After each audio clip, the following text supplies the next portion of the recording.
Hey there, gamers. Before we get started today, I just wanted to let you know that there's a little bit more adult-themed content in this episode than usual. So if you listen with children, I would just caution you that that's happening. So other than that, enjoy the show. On tonight's episode of the Gamecasters, we talk about all the games we've been playing recently. We do a board gaming Mad-Lib, another game of the episode, and then we end with our top 5 tile placement games. Stay tuned.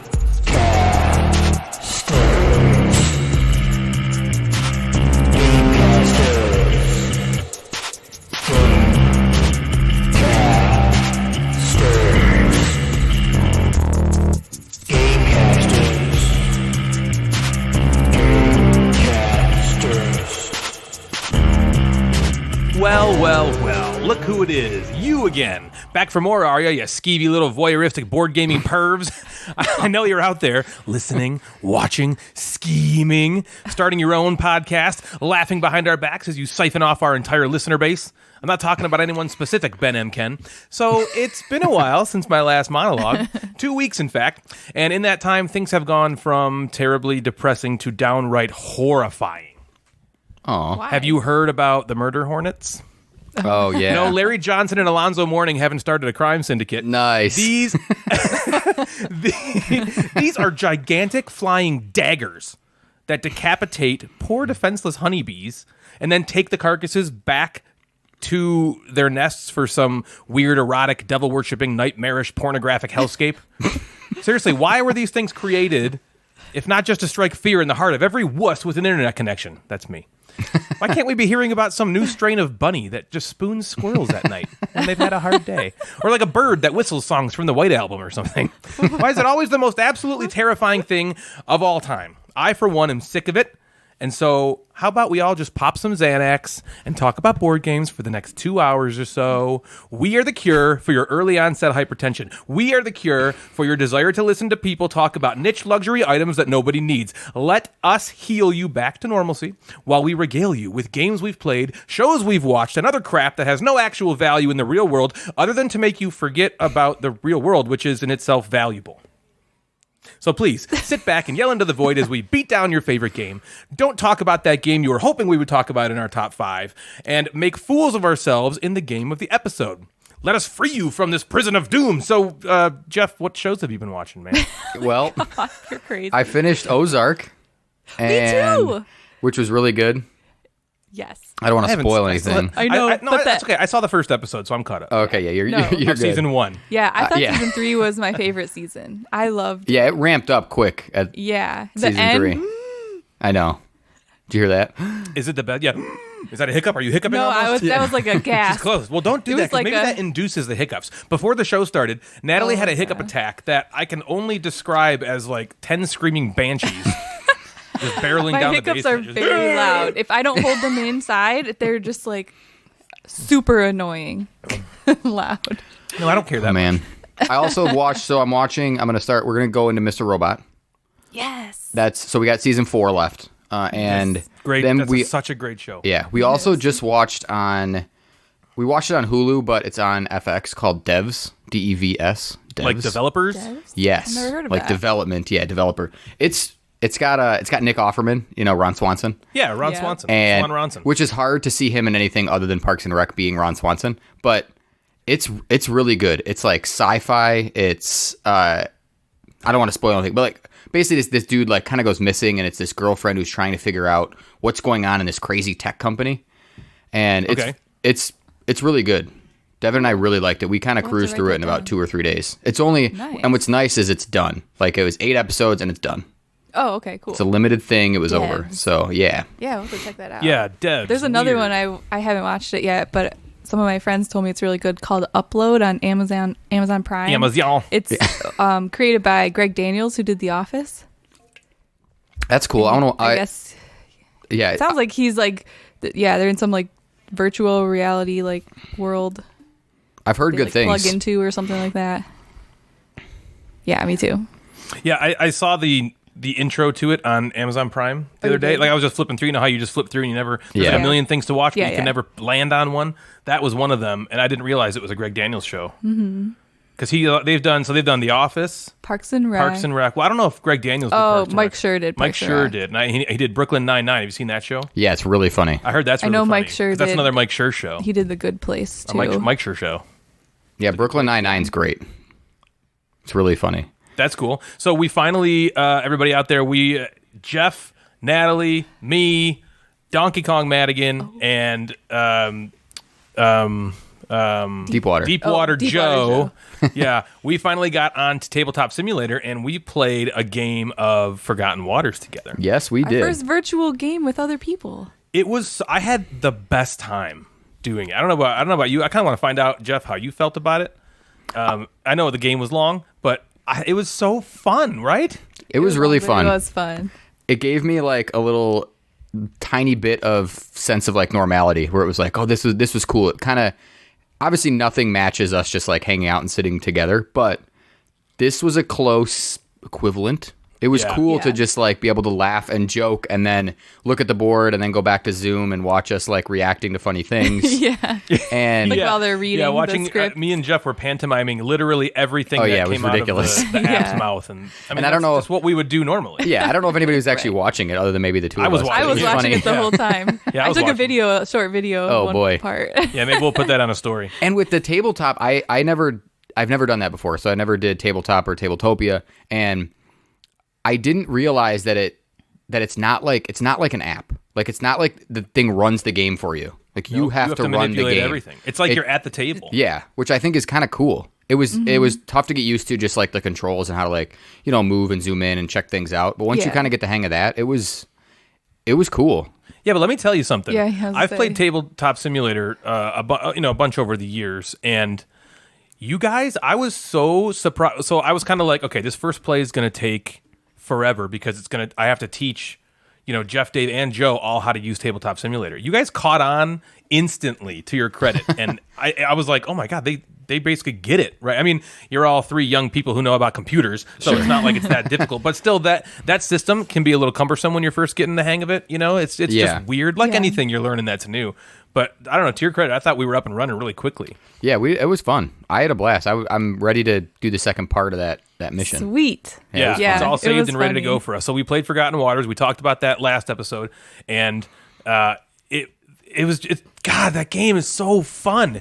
I felt the exact same. I felt even better about it this second play because I thought the story in this one we played, or even though we only did the first part, it was even funnier and more fun. And we won't give anything away, or I won't give anything away, like I do.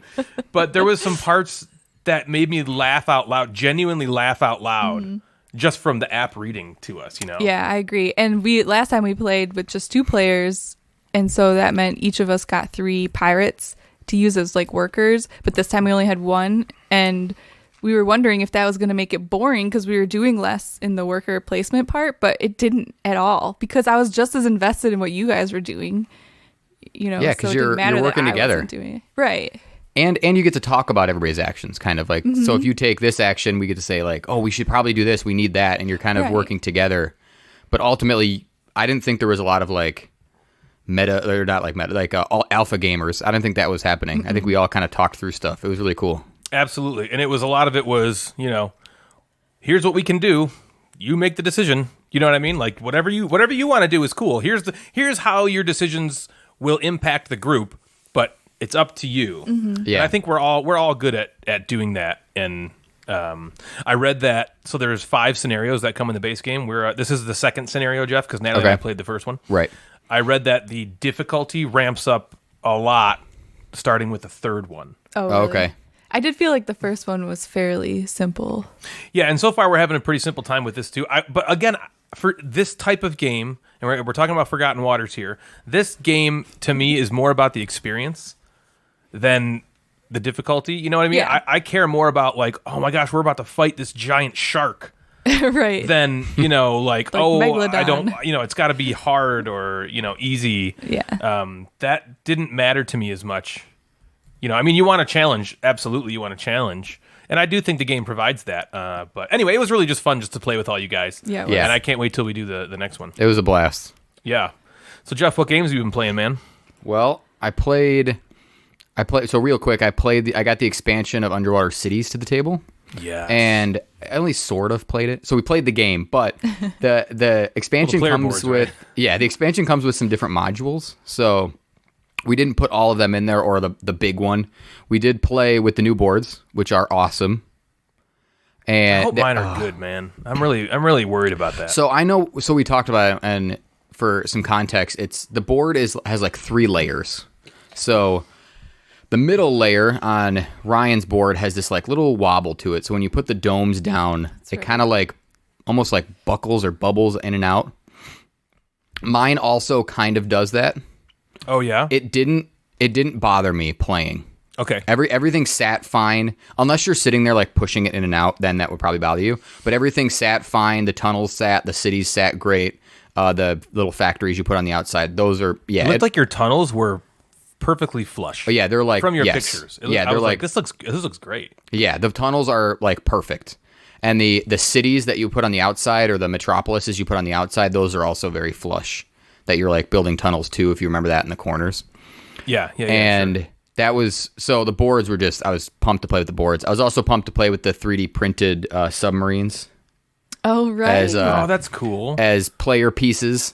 So that you're was putting great. Those on the UN track thing or whatever. You're putting these on. where those These go? are your actions. So this is like I'm putting this on the okay. spot that I want to take the action. So I got you. Instead of the 3 Cool. pieces of cardboard. Sure.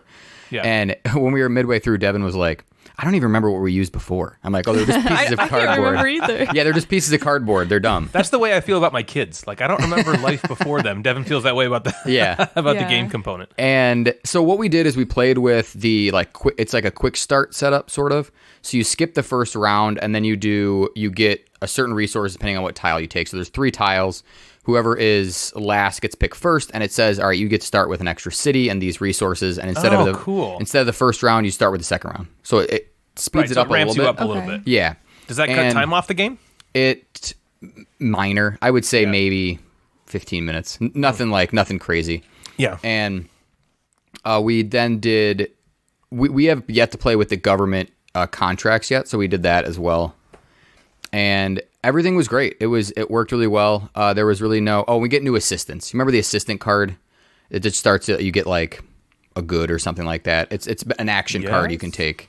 So you get a new action card, and the action cards are different between players. So that's pretty cool. We didn't play with the big museum, which is the Discoveries board. That's the whole new thing. But we played with that's like the big new thing. Yeah, the smaller modules. Yeah, ease into it, baby. Yeah, and it was great. And I don't see myself playing without those ever again.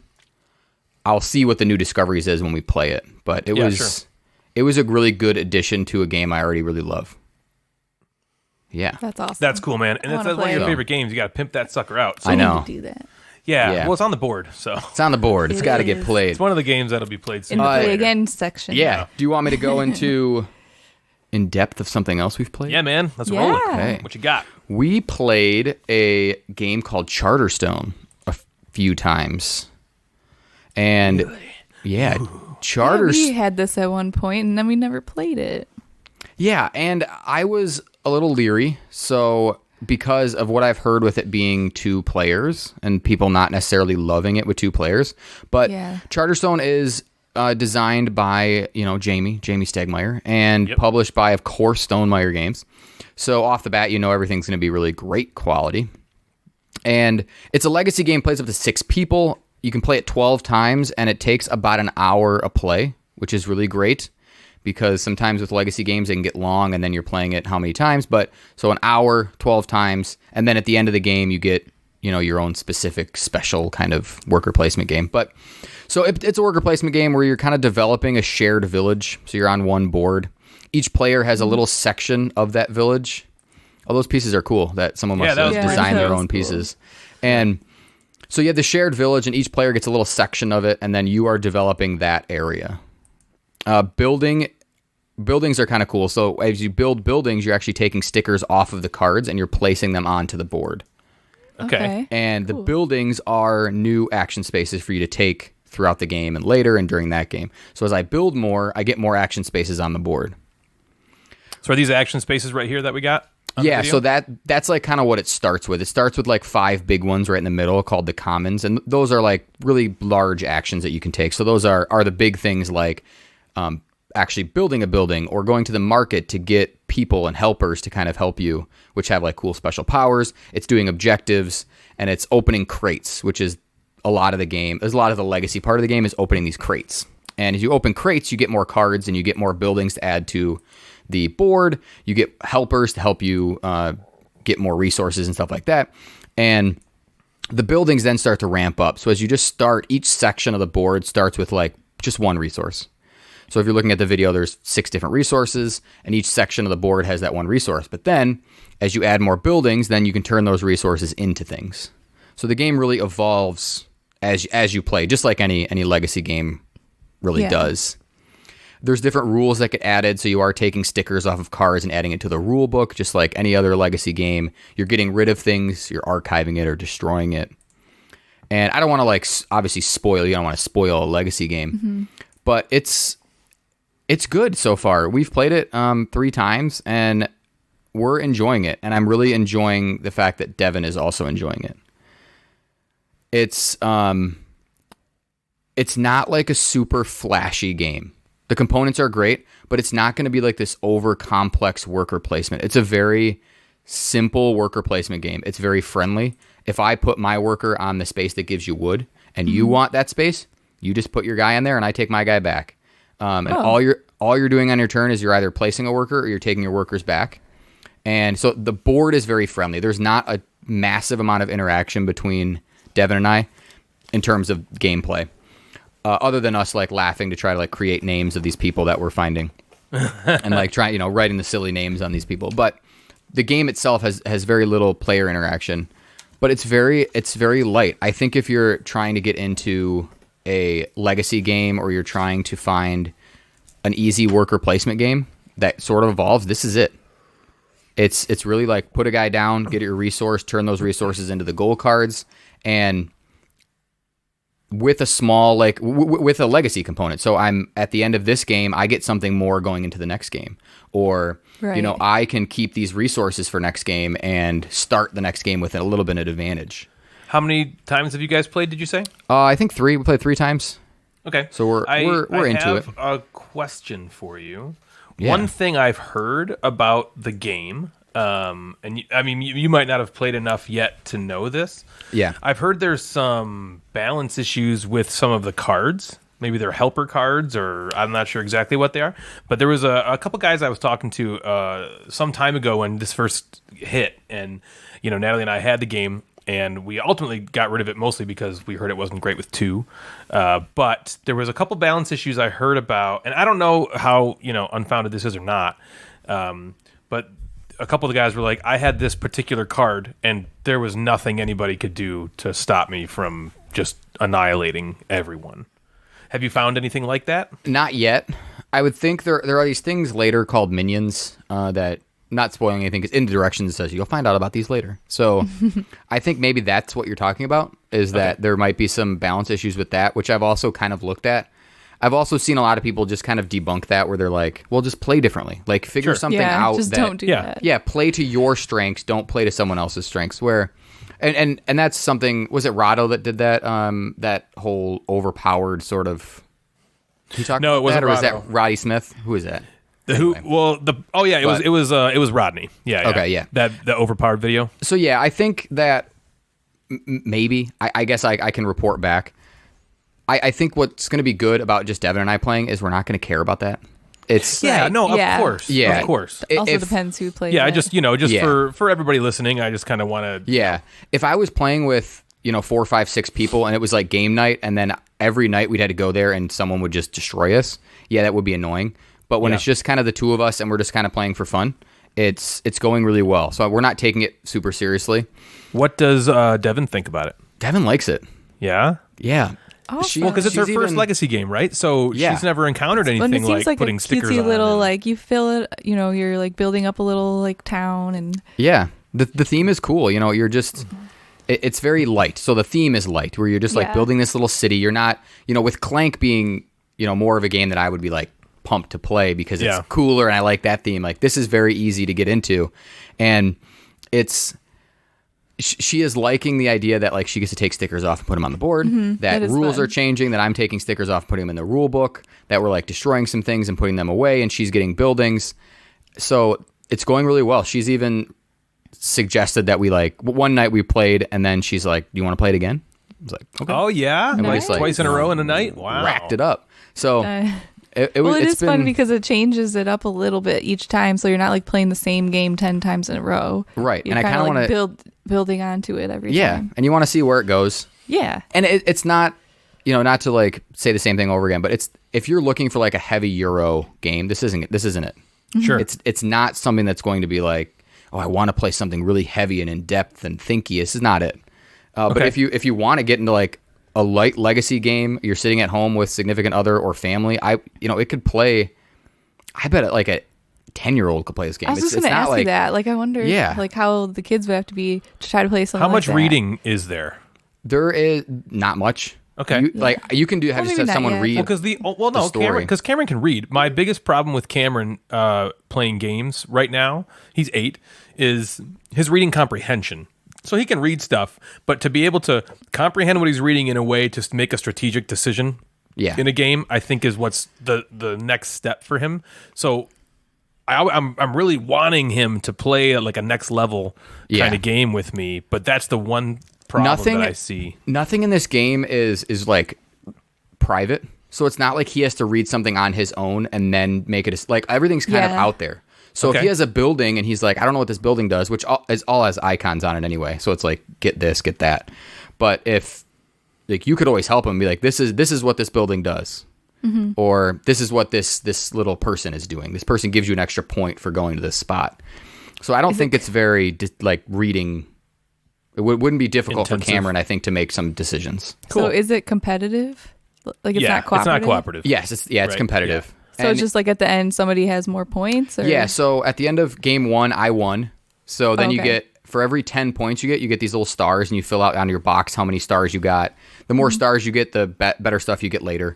And the loser also gets something. The loser gets something like an extra capacity later, so you get like to keep more stuff from game to game if you lose. You want to win, obviously, because if you win more games at the end, there's like an overall winner. So at the end of Okay. 12 games, someone wins the entire thing. Yeah. And that is partly dependent on how many games you win throughout the Yeah, sure. Right. campaign. But it sounds like it's more of an experience game. Yeah. I mean, most all legacy games Yeah. are. I feel like even Clank, like there's a winner at the end of Which everything, also but could be good we for don't the really kids care. because, what happens if they don't win. Well, that's why I thought about Zombie Kids too for them. Oh, yeah. Zombie You know what I Kids mean? is I got cool. that for I've Leah, played it. and yeah, I got that for Leah. We played it a bunch, and she liked it a lot. And I was like, yeah, this could be fun for the kids. It's the only thing I would say is I kind of want Cameron to go even a little step up from that, which is why I Yeah. think maybe something I like wish we played Charterstone more might games work. then. We need I to think look it might back. Yeah. it might work with him, really. Okay, interesting. Yeah. Yeah. Well, I'm happy we sold it off then. Yeah, right? So that's Right. Charterstone. Birthday it's Charterstone. present. So as of this date, Jeff, you've played it twice. He said 3 times. You played 3 times. Okay, Mm-hmm. 3 times. What would you give it? That's hard. It's hard because we're not like through it. Yeah. The experience and just so the fun I'm having is better than the game, if that makes sense. So Yeah. because Devin is enjoying it, because she is getting into it, and we kind of want to see where it's going, I'm having like an 8 fun, which is good. That's what matters. But I wouldn't say like I'm not gonna once the Charterstone is over, I don't feel like I'm going to bring it out as a worker placement game all the time, Right. Right. because I have other ones that would probably scratch that itch a That little kind better. of crap. Yeah. Okay, I don't want to call it crap, but that kind of stuff, I feel like when Risk Legacy and Pandemic Legacy, really Pandemic Legacy, when that came out and achieved #1 status, because it was #1 for a while before Yeah. Gloomhaven, the people that, I don't know if it was a minority, I think it was a minority, but they screamed the loudest were the people that were like, I'm not going to spend $70 on a board game that I can only play 12 times and then I have Oh to my throw it in the garbage. Yeah. And so because of that, I think pretty much all legacy games that followed that have been like, all right, we got to make some way for there to still be a game playable Yeah. at the end of this. But I would wager to bet that most of those people, A, don't play games 12 times.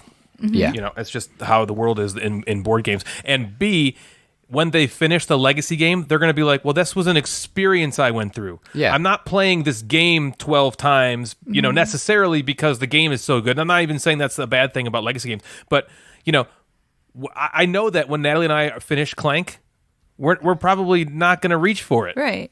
It's Yeah. like, You know it's what I complete mean? now. Yeah, it's like we don't need to play did it it. We again. went through it. Yeah. It was like a thing that we did, almost like exit or unlock. Like we experienced it.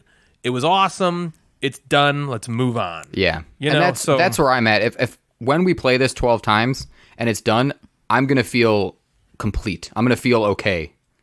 And if it ever gets played again, if it never gets played again, I would be okay with it. Yeah. Yeah. Because of that experience. It is cool that I guess if you wanted to ever, you could. Yeah, but again, I'm gonna guess you don't play Charterstone for the cool worker Right. placement mechanics. You play it for the I can't wait to legacy see part. what's the evolution of the Yeah. game. what's Yeah. gonna Right. happen next, and that's just gonna be gone. So you're not So gonna care. Yeah, one I cool agree. thing about Charterstone is they do sell. Stonemaier sells a recharge pack. Right. So there is the back side. There's two sides of the board. They're exactly the same. So Devin and I are playing on one side of the board. When we finish, I wanted to play with Bill in the game group, or I wanted to play with you guys, you flip the board over and you buy this. I don't know how much it is. $20 recharge pack, and it comes with all the stuff that you would have gotten rid of in the game. So it comes with the new set of cards. So now we can play it smart. on the board. So that's pretty smart. cool. That's very Yeah. smart. Yeah, so that's something like when we're done, I can give it to you guys. Yeah, and you guys that's can super cool. Leave that to pay- Stegmeyer. Yeah. That is awesome. Yeah, that's so that's really a good smart. move. Right. Sweet. So Charterstone. Cool. Yeah, Awesome. what have you guys been playing? So we busted out this game that we still have to get to you, Jeff. Oh, right. Oh yeah, It's called At the Gates of Loyang. This is a game by my boy, your boy. Uwe Rosenberg. It's the third game in what is affectionately called his Harvest trilogy. So, I mean, cute. he designed so many. Yeah, Agricola, and then Le Havre, and then At the Gates of Loyang. So we've played all of these now. Or I don't know if, actually, Natalie, have you I've never played Agricola. Yeah. I played Agricola, All Creatures, Big and Small. And, But I mean, not she's the played big one. Caverna and stuff. Yeah, I played but- Caverna. Well, because I had Caverna, so I never bought Agricola. You know Right, what I yeah, mean? there's no need for both. But Jeff and I have played Agricola a few times, and anyway, so those are the three Harvest trilogy games. He then came out with like Ora et Labora, which is also kind of like that, and there's a ton of other ones that I could name, but I won't. So in At the Gates of Loyang, each player is a farmer trading and selling their vegetables, trying to earn the most points by the end of the game. I know how action-packed and amazing that sounds, and how juiced up you're all getting, but please calm down. There's more. In the game, you're plowing fields, you're placing vegetables in those fields to satisfy customers, which are represented by cards that you place in front of you. If you're looking at the video right now, you can see on the left side of that tableau, there are these cards that have little bowls in them. Those, you can trade vegetables with those, but to the right side of that board, there's the customers that you are servicing. So that's the essence of the game, serving or servicing customers to score points. And now... That's how he explained Yeah. the entire game. He said servicing. them So I instead kept of replacing serving. the you were word like, serving with servicing, and it made things so much funnier. So like instead of serving the customers, now we're servicing them. And so we'd say things like, I finally get to service this dude. Or I didn't service this lady, and now I got to pay $2. Changing words like that makes life worth living. There's this song by Metallica called Mama Said. You know that song, Jeff? Yep, yeah. And one day I just started replacing mama with mommy. And when you say mommy said to every line in that song, it makes it so much funnier. Yeah, I bet. That's So funny. if you haven't heard Mama Said by Metallica, go listen to Mama Said, and then listen to it through one time, and then the second time listen to it again, but replace Mama with Mommy. And it's just it's really, really funny. Anyway, the essence of the game is serving the customers. It's the difficult part is you have to have the right vegetables to do that. And the main way to get the vegetables is to plant them in fields. But if you're planting your only pumpkin in a field to make more pumpkins, you now don't have that pumpkin to use to service the customer, right? So basically, you're servicing customers, trading vegetables over and over to score the most points. That's the cool thing about this game is you don't just inherently score points. You have to purchase them. You have to buy them at the end of each round because there's a scoring phase. You can buy 1 point for $1, and then any additional points you want, you can buy as many as you want, but they cost the number of points you're trying to score. So does that make sense? So if I'm on space 10, it costs me $1 to go to space 11. But then if I want to go to space 12 to get 12 points, I have to spend 12 money. Okay, and that creates this really interesting and cool, stressful dynamic of you need to hoard all your money. And you get money by servicing people, right? You got to service these people. Yeah. That's how you get the money. Service to them up. people. But see, it would be cool if points was the only thing that you were doing with money, but it's not. You can also spend money on vegetables that you desperately need, because this is such an economic optimization type game dressed up as this cute little farm simulator. But you have to get vegetables to these customers every round, and if you don't, you have to pay a penalty. And so when you service the customers by giving them the vegetables they want, they give you money. But again, if you can't service them, you have to pay money. And so sometimes you might have 3 or 4 customers out there, and if you can only serve 2 of them, you're coming out even sometimes maybe, and it's just not very economical to do that. So it's a really, really interesting mechanism. The whole game itself, to be honest with you, is really different than anything. I don't know, it's really cool. So I really enjoy At the Gates of Loyang. It's an incredibly unique game that I've never played anything like. Is kind of, it's nothing like Uwe's other games in the Harvest series. It's not a worker placement game like Agricola or Le Havre. It's you're just playing cards that you buy, and then you're choosing from a bevy of options to complete each turn. And it's very. Oh, I had a joke about Bill Cosby I didn't get to, but that's fine. We don't need that topical stuff. So things I liked. I like that At the Gates of Loyang is pretty light rules wise, but it's incredibly dense and challenging strategy wise. Okay, so it doesn't take long to learn the game or to grok the rules of the game, right? Grokkus do caucus. The components are amazing. It looks really cool on the table while you're playing. You saw some of those pictures that Jeff was flipping through. It looks really nice and inviting.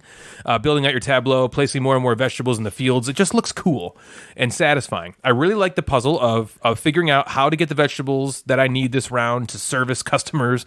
I need to be able to score just one more point, and it's incredibly challenging to kind of noodle and work that out. Things I didn't like. At the Gates of Loyang is an amazing 2-player game. And most everything in the game can be played simultaneously. Natalie and I figured that out about halfway through our last play. Right. A lot of people don't like that, though, because it's like, okay, if we're doing everything at the same time, why are we playing together? You know what I mean? A lot of people feel that way. There's no interaction, and I'm just looking at my stuff. You're doing your stuff at the same time. Nothing that I do affects what you do, so why is this a multiplayer game? I do think this was originally designed by Uwe to be a solo game.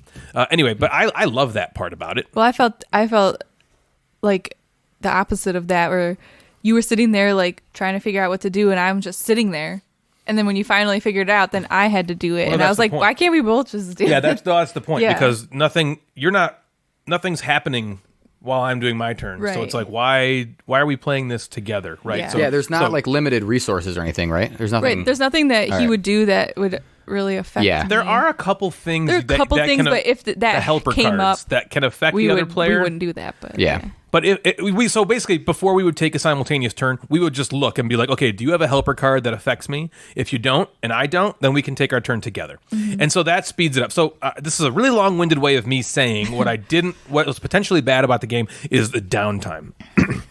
Because if you have, say you're playing with 4 people, and you have someone at the table who's like, I don't want to do this simultaneously. The rules say you go, and then I go, and then I want to watch everybody go. Yeah. Well, it's going to take forever. It's going to take forever because this game is so challenging. It's so tight, like a Teuger, and you're really trying to figure out, and it's excruciating sometimes to figure out how to get that vegetable. I need the money to get that vegetable so I can plant it in that field, but now if it's in that field, I don't get it. Oh, but if I take this card, it's hard to do. Mm-hmm. And so if you're doing it simultaneously, everyone's doing it at the same time, and it's over in 5 minutes. If you're doing that not simultaneously, then now all of a sudden it takes 20 minutes each time. You know what I mean? That's just one phase, right? So okay. So that's one thing I didn't like. There's this card phase in the game, which I also didn't like because while Natalie and I were playing simultaneously, it was clicking, and I was having a great time, and it was fun. That's the fun. The fun part of the game is when you're figuring out how to get your vegetables in the right spots to service customers and to sell them and to plow your fields and plant your fields and trade and get all this stuff to get all this money. That's the fun part of the game.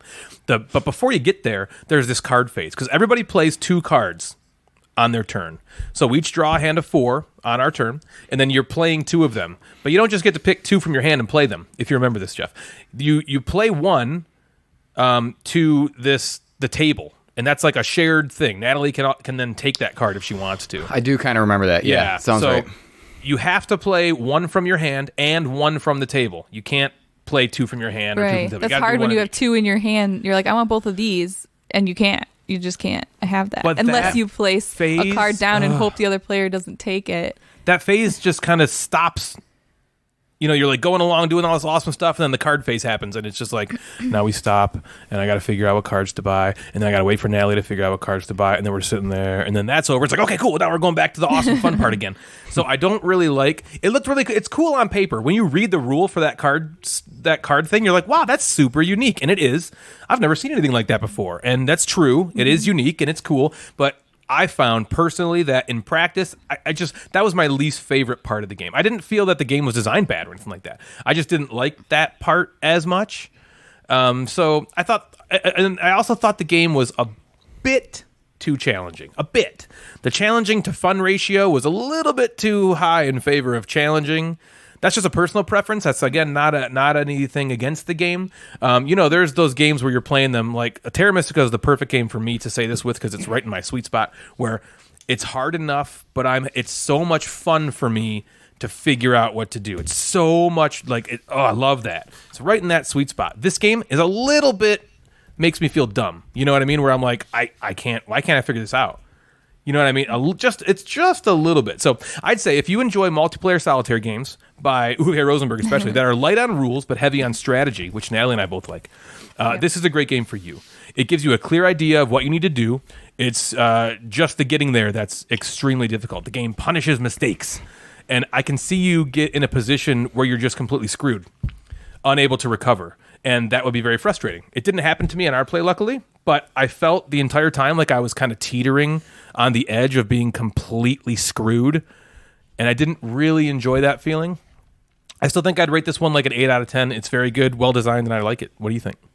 I didn't like it quite as much as you. Oh, this is At the Gates of Loyang. At the gates of Loyang. I agree. I mean, it was definitely challenging. I'd say the part that made me... I didn't necessarily dislike it because of how challenging it was. What I didn't like about it was maybe the randomness or the luck of it, because in my play I found that I had a lot of times during the card phase, like picking the cards, I was like, every card came out and I'm like, I don't want any of these cards. None of these are going to help me. None of these have the plants that I'm trying to plant or that I need to fulfill my cards, or all of the what are those ones called? The helper cards? The helper cards. Yep. All the helper cards, because they're pretty situational. They didn't do anything for me either. And so I felt a lot of times I'm just like, I don't really want any of these cards. So I just would take some whatever. You know what I mean? And that wasn't very fun for me. I felt like I did reasonably well. Like Ryan said, it was very tight. But I said it was, I never felt I felt like I was able to figure out how to make things work pretty decently. But I went harder on the casual customer cards. I don't know if that's the word. She went harder servicing customers. Servicing the casual customers. And all the customers were men, by the way. What the hell's up with that? And Ryan was servicing the steady customers more, which I think is what they try to... Yeah, there's two different push kinds you towards of customers. Doing right? that. There's the regular customers, and then the... I call them casual. Yeah, casual. That's right. Okay. Regular customers and casual customers. The casual customers actually give you a little more money, but it's only one-time payout. Yeah. And you got to pay 3 resources. The regular customers, you only have to pay 2 resources, but you have to do it 4 rounds in a row. Right. So you get less money, but you get more. So ultimately, it's more money. Yeah. Ultimately, at the end of the day, it's more money. And it's over several rounds, so it's kind of steady income, especially if you build it up. And I didn't really do that. I went for the casual customers with the big payouts, and so and the game kind of like pushes you towards using the regular customers more because, with the casual customers give you less money if you have more casual customers than regular customers, so it's kind of wanting you to do the regular customers more, but because they're easier to do the casual ones. Yeah, because there's no penalty. But I didn't do that, and I think I'm probably lost because of that, because at the end of the game, Ryan had more of like an engine built and had more money than I did to get more points or whatever. Yeah, so I won by 2 points. This game, though... There's total... Oh, but it's only 20. Like 20, right? Yeah, okay. So... Well, it's 20. Yeah, I won by 2. Let's say he got 17 and I had 15. That means he probably paid like at least another... Yeah, like 30-some right, dollars. A lot more money. Yeah, you know what I mean? To get to those so the disparity between... Although I like that about the game, because it doesn't make you feel like you're so far back. Yeah. Do you know what I mean? Like, yeah. Because if they extrapolate that in a different way, I could have maybe been ahead by 30 points. Right. Sure. Or like where you play Pulsar and you win by 85 and you're like, it was close though. Yeah.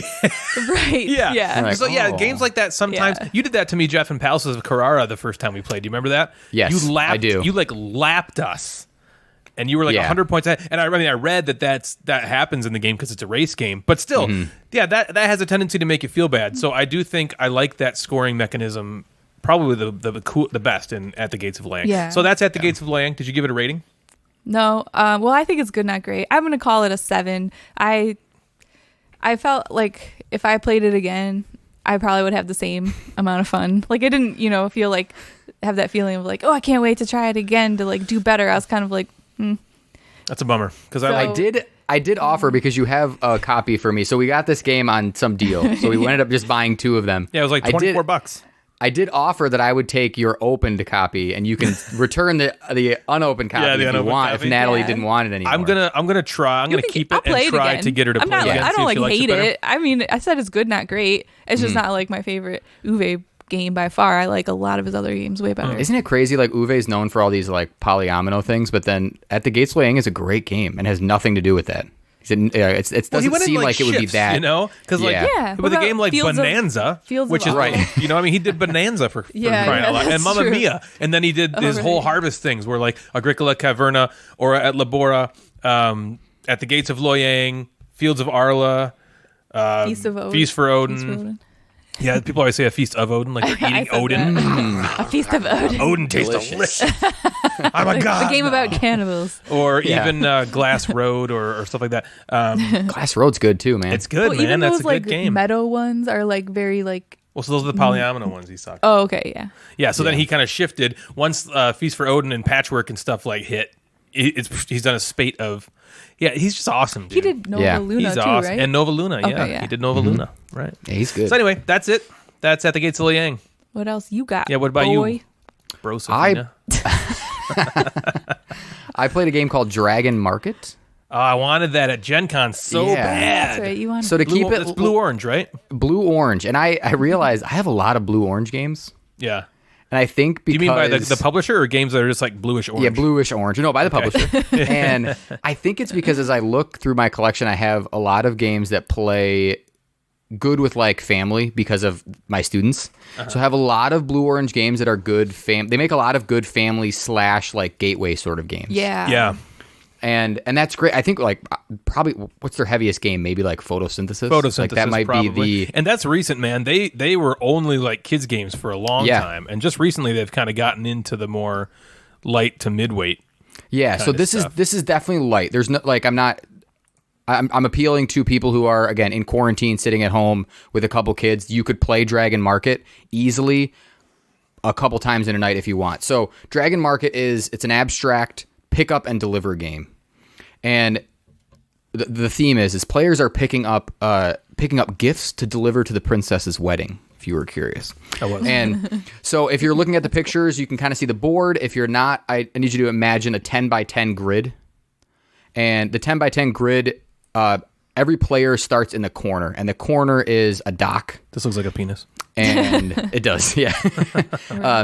And the corner is a dock. And the rest of the board is water. So the 4 corners are docks where you start your player pawn, and the rest of it is water. So the game begins with players going back and forth, taking those boats. So the boats are the 3x1, essentially. So they're just a row of 3. Like Battleship, it almost looks like. Yeah, like Battleship. Yeah. And you take turns just placing these boats out into the water. However, whatever orientation makes sense. You obviously can't go diagonal, but you just place them back and forth, and then you reach randomly and you put out these item tiles on the boats. Each boat has one spot that is taken by the sailor. So each boat will have 2 open spaces for items. Does that make sense? If you're looking at the picture, makes total sense. If you're not, who knows if it makes sense. And Sounds like it makes sense. yeah. So the way Dragon Market begins is a player gets a card, and the card is an objective. An objective has 4 or 5 different items on it, and that's what you need to collect and bring back. And you need to do this twice. You need to complete 2 objective cards, and the first one to complete 2 objective cards wins.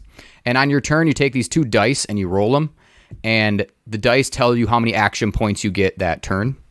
And with action points, you can do only 3 things. So you can move a boat, and the only way to move a boat is logically. You can't like slide a boat. So boats have to move the way that they're pointing, and you can't like shift a boat over. You can move a boat. You can rotate a boat. And how you rotate a boat is you have to rotate it at the pivot point of the sailor. Ah, that's cool. Okay. That's yeah, right. if the sailor's on the far left, he has to be pivoted from there. So he stays in the same spot, essentially, and pivots. And you can't pivot. So I'm not sure, is there 8 or 9 boats out on the board? There's like 10. 10 boards? Okay, so there's 10 boats. And as you're spinning, you can't hit another boat. You can't go over the top of another boat. You have to have the room to actually turn. So this is like very abstract strategy stuff. Yeah. So so you can move a boat, you can rotate a boat, or you can move your player.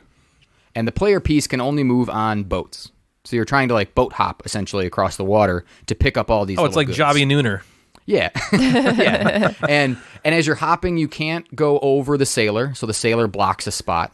So you're trying to shift these boats to make a path for your person to get to the goods. Oh, I gotcha. And you're hopping around the board. You're moving. You can move the boat that your player is on and try to shift him around the board or her. And it's so you do that. Once you get all your goods for one card, you bring it back to your dock, and you do that twice. So once I get back to my dock, I get a new card, and then I go back out and venture, and I get it and get the 4 or 5 items and bring them back. And then the first person to complete 2 of the objectives, they win. It is definitely like the theme is very light, where it's like, oh, you're this cool little thing and you're moving these boats. The components are awesome, as you saw if you're looking at the pictures. Cool. The boats are so cool. The insert is great. It fits perfectly in there. They're like heavy wood, chunky pieces, and that's really cool. It is, for how like light it kind of seems, it's definitely an abstract game. You have to be good at spatial thinking. I'm not. I know. And I'm not either. This isn't like, I wouldn't put this in like a heavy abstract game. Don't get me wrong. I'm not talking about like Yinch or those. It does other, seem like, easier those to like games. figure out like the turning of a boat than like maybe some other kind of abstract game. Yeah, it's not like it's like 4-dimensional. So yeah, it's for how light it sounds. There is some challenge in how to figure out the movement of the boats, and especially because there's pivot points, and you're like, all right, I need that token, and it's only like 1 spot away or 1 boat over, but it's like I can't get there.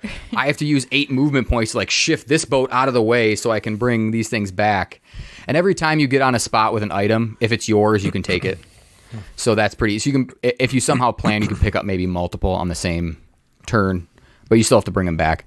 It's a very simple, easy game to understand the rules for, but has some challenge, and I think there's some competitiveness. Devin and I just played. So I think with 4 people, because you start then on all corners, there would be a lot more of like moving other people's kind of boat. Like I might set up a boat for next round, but Ryan might need it and he might have to move it.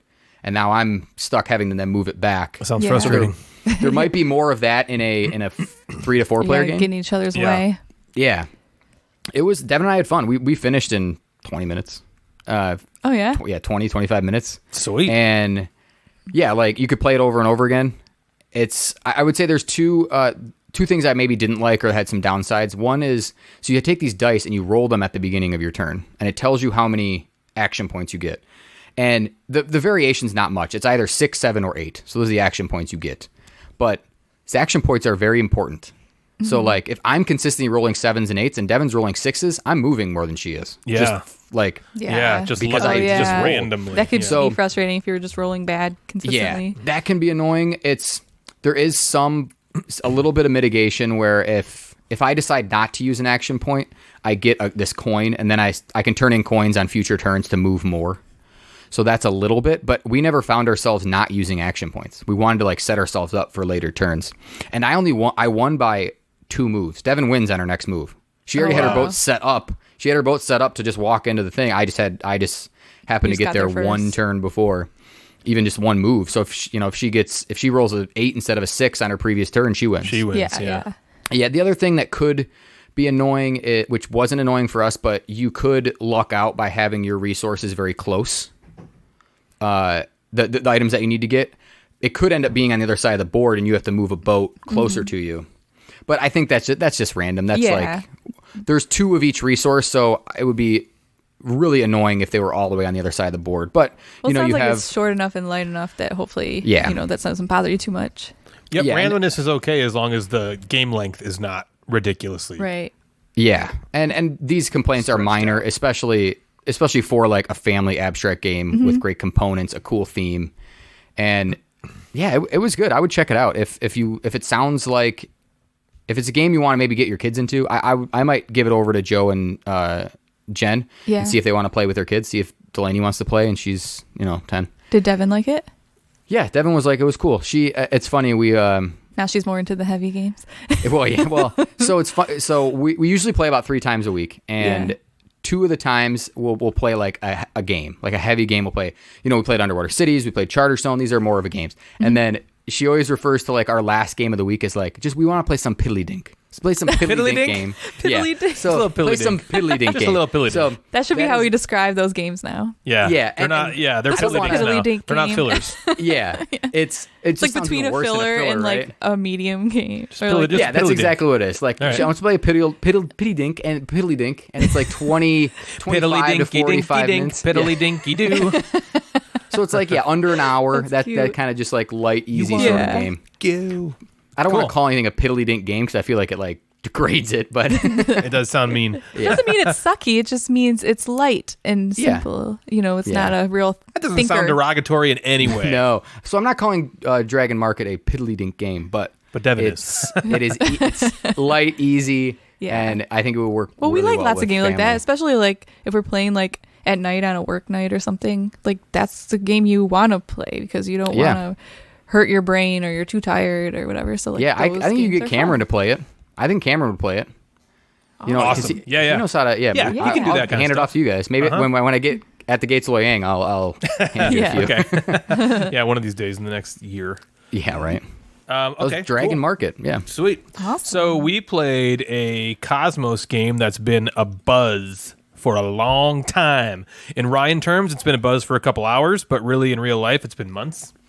Yeah, that was so fun. It's incredibly unique because it's a cooperative trick-taking game, and this is The Crew.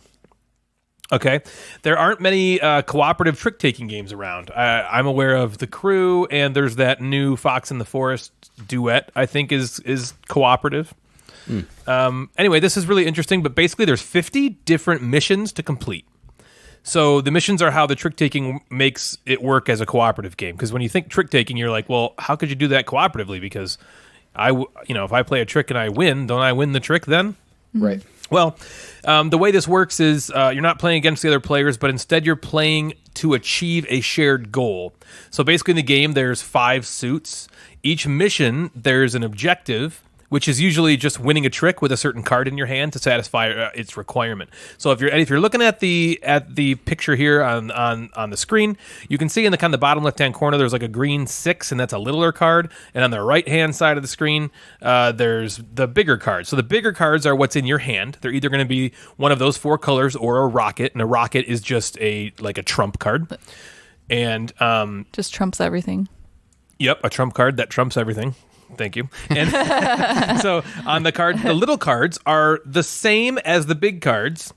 Thank God for the little train. And so what those ones do is those are your mission cards. So at the beginning of a mission, for instance, you'll have a hand of the big cards, and then you'll each get this is just a for instance, you'll each get one of those little cards in front of you. So if I have the green 6, what that means is I have to then win a trick and get the green 6 in that trick that I won. It doesn't have to be the card that wins it. It just has to be in there.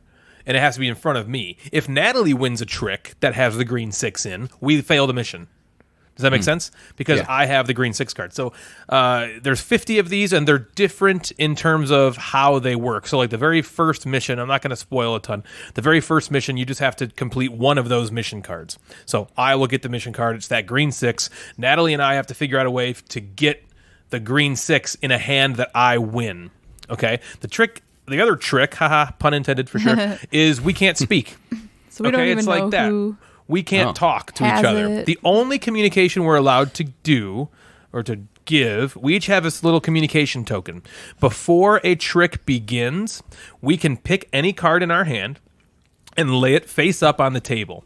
So if you're looking at the video or at the screen right now, the picture, there's a red 7, a red 6, a 2 rocket, and a 1 blue. Say I wanted Natalie to know that I only have one blue card in my hand. So I would put that blue 1 on the table, and then I take that token, and you can put it on one of 3 spots on the card. Again, you can't talk. You're either putting it on the top of the card. If you do that, that tells your other players that is the highest card in that color you have. If you put the token in the middle of the card, you're saying this is the only card in that color I have. And if you put it at the bottom of the card, you're saying this is the lowest card in that color I have. So if I really wanted Natalie to know that I only had one blue card in my hand, before the trick begins, I might put that one card down and put my token in the middle of the card, and now she's like, okay, that's the only blue card he has in his hand. So, that will help. Yeah, it gives me information. Yeah, it gives her information with how to complete a mission. Mm-hmm. Okay. In a multiplayer game, when I say multiplayer, I mean more than 2 in this instance, because there's completely different rules for 2 players. In the multiplayer game, 3 or more, you play it that way, where each player just gets mission cards or certain rules on how to complete a mission, and you have to go through and complete them all. And if you satisfy all the mission requirements, you win and you go on to the next mission. In a 2-player game, there's a dummy player called Jarvis, and this basically acts as a 3rd player, and one person controls them as if they're sitting in a seat. Right, so they take their turn in the same spot every time. So like if I go first, I would make Jarvis go second, then Natalie goes third. Now Jarvis has cards face up, and so we can, and then he also has cards face down. So the face down cards we can't see until we play for him one of the face up cards to then reveal the face down card underneath. So it creates basically a another player. It's like a dummy player with some hidden information. So things I liked. The crew is super unique, and there's really nothing that we have in our collection like it, which I really like. It's very quick. We got through, I think, like 6 missions or so in an hour, and I would have played on and on and on. I would have just kept playing. If you lose, you usually lose quickly enough, and so starting over is not that terrible. It's kind of a bummer if you're playing with the Jarvis because you have to just reset and reshuffle everything. But it's not too terrible. It's really just so fun for me to noodle out when to play certain cards, how exactly to accomplish the missions. That's so good. That stuff is so good. I have the green 6 mission card. I see Jarvis has a green 6 card face up. I have to, we have to figure out how to get that green 6 card in a hand for me, and I win the trick that way. We got and figuring that out is not as obvious as it sounds. It's usually, it takes a little bit of finagling, and it's really fun to do that. There's other missions that that aren't just the mission cards. Some might say one player cannot win a trick the entire round, and that's how you win. If they win a trick, you fail the mission. Or they can say we all have missions, and it can be like you have to complete your mission first. You have to complete your mission second. So like, how do you, Yeah, so you gotta work together to figure it out. And again, you can't talk, so it's really cool. Things I didn't like, there isn't much I didn't like about this one. I don't really think the cards so there's these cards you take and put in your hand. So you know how I said you can give information by playing a card face up? When you play a card face up on the table, there's these like filler cards you pick up to put in your hand. So other players around the table if they see that in your hand, they're like, oh, he's got a card played on the table. I don't really know why those are necessary. We only played 6 or 7 times, so there's a chance that playtesters, there's a reason for that. And we only played a 2-player game, so in a big multiplayer game, there might be more of a reason for those, but we didn't find those very useful. So I don't know. It's just a really good, light little game, a little piddlywink that I think deserves a spot in everyone's collection. Quite honestly, it's cheap enough, and it's inexpensive enough. It's little enough. It's light enough. It's fun for all the awards it's getting are for people playing it 3+. The 2-player game is the outlier, and it was awesome. Yeah, we loved the 2-player version. So right as it stands right now, this is a 9 out of 10 for me. I think it's a great game. What'd you think? I thought it was a great game too. The Crew. I really like trick-taking games, and I loved this one. It had such a unique spin to it. Like, it made like a trick-taking game like strategic, and I don't know. I guess I kind of had the same feeling I have when we play Codenames Duet, where it's like it's difficult, and you're working together, but you can't really communicate, and it's not as simple as it seems, and I have that same feeling, and we love Codenames Duet. Yeah, Codenames Duet's amazing. And so I had that same kind of feeling, but I mean, I don't even know. You said it all. Super interesting take on trick taking. I'm very excited to keep playing it. I had so much fun. It was like that sweet spot for me. I feel like in as far as like difficulty and funness. Yeah, you know what kind of funness it gave me? A game like Custom Heroes, where every time you just play that game, you're like, this game's awesome. Yeah. This game is just so good. Awesome. The Crew gives me that kind of feeling. It's a different game completely. I mean, they're both trick-taking. Well, the Custom Heroes is more anyway, it gives you that you play it and you're like, why doesn't everyone just have this game? So, Jeff, I think you should just get really it. fun. Yeah, so when you play, it won Best Co-op Game for the I think it did. Golden Geeks. Yeah. But so when you play if the 3 of us played, would it be weird if we played one of the missions you already played? No. No. No. So you would just pick a random mission. It would just be a different like card that you can't come out with. Yeah, so the missions aren't... Yeah, it's not like a legacy game in that way. It's really just like they give you these different ways to just make it replayable. Right, without it being the same game. So like he said, the first mission is you just pull this, one mission card. One card, which is one of the colors with a number in the deck. And then whoever has that objective card has to win that trick. Well, if you did that again, maybe someone else would have it, and maybe it'd be a different card, so it wouldn't be exactly It's not exactly the same. That's cool. But if it was just that over and over, it would get boring. So then they have additional ways to make it a little more difficult. So I just added it to my Amazon cart. So Yep, you're going to want that. I think it's going to be, it's really, and we can attest it's really fun with 2. The Jarvis player does not change. Everyone says, that it's a completely different game with 2 players. I'm sure it is, because, it's a dummy player. And because we have less information, because we can all see what we both can see what Jarvis has. Yeah. So, like, if we can't talk is the thing. Yeah. We can't communicate at all about Jarvis. We can only communicate about what we have in our own hands. So if I make a move on Jarvis, and Allie didn't want me to, all she can do is yell in her own head at me. Yeah. And then after the game.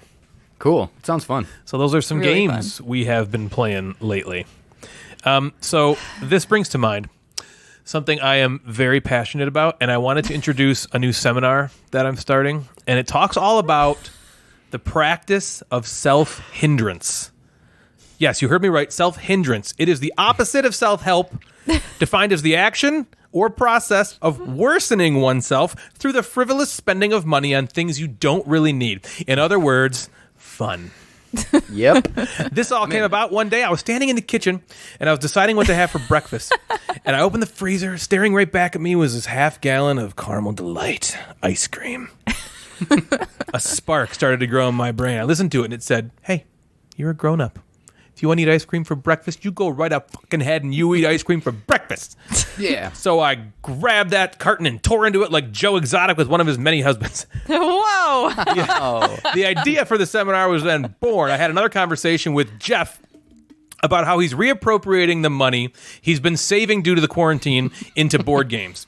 Taglines were then created by Jeff and I. Spend that money. Treat yourself. Your bank account, it's your bank account. Treat yourself. You control it. It doesn't control you. You forgot the Yeah. other part of that story. We'll talk about that later. So if you take my course, you will learn the tried and true methods that I've spent the last 3.5 days developing, such as eat whatever you want, sit on your butt and play video games all day.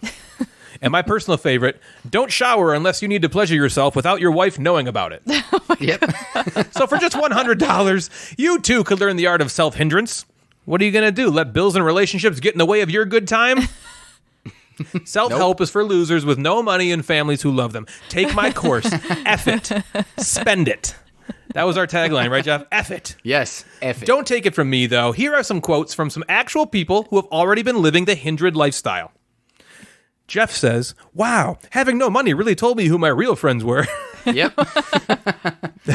Ryan says, I have no money, everyone hates me, and I'm super fat. Thanks, Self-Hindrance. Natalie says, I want my $100 back. So if you're looking for a bit of debauchery and chaos in your boring quarantine life, consider the art of Self-Hindrance. Yes. With that out of the way, it's now time for the two of you listening to hear yourselves shouted out on this episode's Instagram inbox. And now it's time for the Instagram inbox with the Mad Board Gamer. I like how he didn't give us time to comment No, you on can't that. comment. Well, it was supposed to be like a commercial. Like a commercial. Yeah. Yeah. So real quick, Jeff, the other part of that story, Yeah. when I got the ice cream out of the freezer, I was like, I was in yeah, the bathroom. Yeah, Yeah, I'm gonna you're do like- whatever I want. I'm a grown up. I can do what I want. I hear the door handle jiggling. I'm like, Ugh. put the lid back on the ice cream. And I run back to the freezer and I'm like, I got the spoon. I'm like, where do I put the spoon? Where do I put the spoon? I throw it in the sink. Now it comes out and I'm just like, What's up? What are you doing? hey, how's it You going? having a good day? This is me casual. I was so terrified. I'm cool. I'm being cool. Yeah, everything's cool. Sorry, man. Instagram inbox. Go for it. I can go to the bathroom if you want. Oh. Do you want to? No. Do you have some weird fetish I don't know about, Jeff? We go to the I can bathroom. go to the bathroom if you want. If you need more time. Why? No, I'm You can good start, if you you want can to. start. All right, this is the Instagram inbox with the Mad Board Gamer. And I want you to imagine something. I want you to imagine that you have just been teleported into the last game that you played. Look around you. Where are you? What's going on? And I took that thought and I asked that question on Instagram. I said, what is your new life like now that you've been teleported into the last board game that you've played? And what's cool, have you guys played any board games since Forgotten Waters? No, we were going to play Circadians this morning, and we just didn't get to. But Well, yes. this is good because then we're all in the same game. Right. We're all pirates on the Forgotten Waters. Yep. I'm Annie, the forgot- orphan pirate. Oh yeah, I'm Bob. the Orphan Pirate. Yeah. I'm Bob, the gold coat pirate. Yeah. So I got a bunch of cool responses from people who were imagining that they were in their last board game that they played. Arr. So we're getting some shout outs to some people. We'll cruise through them. And I think it'll be funny if we kind of imagine that we are also in that board game Yeah, too. good idea. Because we've played the majority of these games that people are living in now. Awesome, So okay. Michael Vinoy 7, who's a great listener, who is one of our people on our Geek Guild, Natalie. Oh. What, are you mad at me about Guild it? 3675. Join the damn guild, woman. 3678, 3675. 8675309. So Michael Vinoy describes his surroundings as he's in a village where special powered people are trying to kill werewolves. Oh, okay. The villages of werewolves, the werewolves He's of in, Miller's Hollow. He's playing Silver. Silver. Oh, was the okay. last Yeah, game Ted he Alspach. played. So I also told him, I'm like, you could also be a werewolf. So Yeah, we don't know. right. He could be being hunted. Yeah, he's just trying to get you he's trying to convince you that he's not a werewolf. Yeah. Our good friend Joey Zim V 2.0 is in a lush forest surrounded by giant evergreen tree where critters prepare special seasonal events. Everdell. He's in Everdell. Isn't that What a cute? lovely place to What be. a lucky mother I know. he is. If you just like zapped into a game and Yeah, That's the because one, there's yeah. some bad ones you wouldn't want to zap yourself into, but that's although wait, actually in a good one. Everdell is everything a critter? Could be. So Are then you a critter? Well, if you're just transported in there, I would think Yeah, at you're- some point bestiality is an inevitability. That's true. Ouch. Not so cute anymore. All right, fantasy and some flights. Listen. Fantasy and some flights. Yep, Fantasy and some Flights, love them. Fantasy and some flights says, I don't know what you Looks like we're going to have an exciting life planting veggies in Agricola. The excitement of 14th century farming. Yeah, right? all the Yep, excitement yep, of 14th century farming. Jeff, I feel like that's maybe your favorite beatdown comment. It's great. Yeah. It's Yeah, so funny. that is All the really excitement funny. of it. Yeah, It's just so well worded, it I is. feel like. It is. It's like really concise and to the point. Yeah. Bad board game covers, who I'm doing terrible in his newest bracket. God, but that's I okay. suck so I know, bad which at you that guys bracket. didn't do. I know. I'm sorry. I'm stupid. He is protecting our children from Creptus, who is, I guess, the bad guy in Stuffed Fables. Did you know that? Oh, okay. Oh, yeah. That would be a adorable yet terrifying Yeah, world. I think Yes. it'd be scary. You'd be like, oh, cute stuffed This is animals. so. And you'd Oh be my like, God, it's gonna stab me. Yeah. Miss But French it's okay, it's just Toast, stuffing. our good friend Sam, is in Onitama, a weird place of peace and bloodshed. Which I also messaged her. I'm like, yeah, it'd be kind of weird because you just have to be staying there, and all of a sudden you could only go to one specific spot. Yeah. Yeah. Would And you then wait a feel little that bit? in your brain? You're like, I'm gonna go diagonal to the left. No, Yeah. no. Now I'm No. just gonna go backward. No, yes. Nuclear Night is in a beautiful place full of beautiful birds and eggs and a slight rodent problem. Wingspan. Wingspan. In Wingspan, Yeah, yep. Wingspan. Yep. I like that you do this and then we guess the game. Lots of bird watching. Yeah, yeah. Emotional Cyborg says, polyomino patches, taunting square holes, buttons and time management. Patchwork. A lot of stress. No idea what game this one is. So if you go And- into patchwork, what are you? Yeah, I don't know if you're I think you're making the quilt. Yeah. I think Yeah, you just are gotta, just like- stuck So you're as a just like- quilt you're maker. And you're like, Donna? oh no, my quilt has holes in the end when Yeah, you can't but fill up not the like- board. Yeah, you're not making a quilt in a normal way, like from bottom to top or Right, top. in You have to polyomino. make it in like this patch and then this patch, and then there's like I big holes. feel like making a little 3x1 and then up Yeah. one. And then be like, ooh, that fits perfectly in this gigantic open space that I have. Jim Gamer says, aliens are attacking, and the scientists asked to make the weapons suck, which I didn't really know what game he was talking about. So say it again. He said aliens are attacking, and the scientists that were supposed to make them suck. The scientists that were supposed to Make the alien? The aliens? Make the weapons, like the fighting Oh, weapons. I still don't know. Okay. It's a print and play. I guess it's called Under Fallen Skies. Oh, I've heard of that. Okay. So Yeah, he's I've heard of that. he I heard of that right seems now, like he's just getting now, into when the you he's getting into some print and plays He can't under defend quarantine. himself from the aliens with Cool. his Yeah. sucky weapons. Yep. Yeah, that'd be Moving Meeples, who I think just crossed over 3,000, nice. says it looks like a fever dream of underground subways. Fever dream of underground Subways. Yeah, what do you got for that one? Maybe Pipeline? claustrophobia.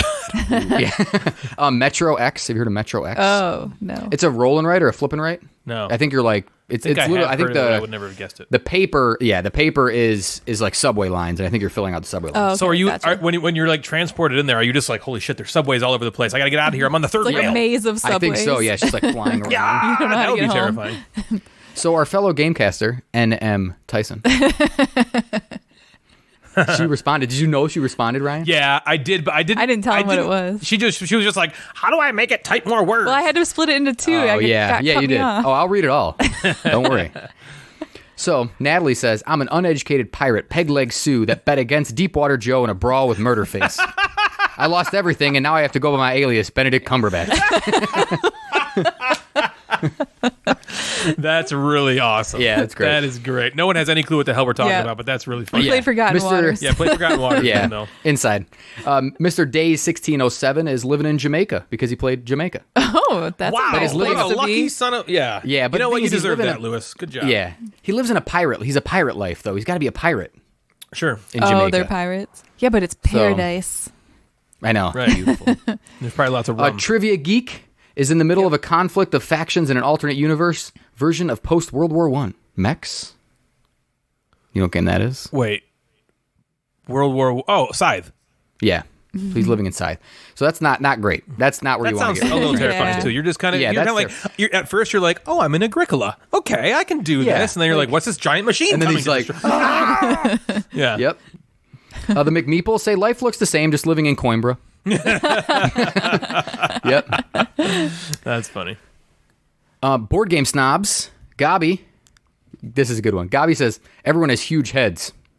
Okay, so he's playing The Funko Pop game. Yeah, he's playing Funko Yeah, Pops. yeah. Yeah. That's funny. Yeah. If you're not Head's listening to a Board little Game Snobs, That's really rectangle-ish. funny. Yeah, if you're not listening to Board Game Snobs, you should. They are. That podcast is so funny. They are funny. I found them randomly on Podbean. We both host through Podbean. The Board Game Snobs do, and I host us through Podbean as well. And I found them there one day, and I listened to it. You don't stop laughing. They're just really funny. They're entertaining. So yeah, check them out. Dr. Nightmare X77 Wow. is a superhero in the Marvel Universe. Okay, That's so he's pretty doing sweet. Marvel Champions Yeah, or or legendary. Legendary. Yep. Mustard Man, Mustard Man 76 is alone battling in an arena. Alone. Oh. Is it is it that game by your boy King Klinko? Yeah, it is. Proving Ground. Yeah. Yeah. So it's just standing alone because it's a single player game. Yeah, It's a solo game. It's like, oh no, I'm all by myself. Well, I mean, it goes along with social distancing, so he's right Yeah, there. yeah.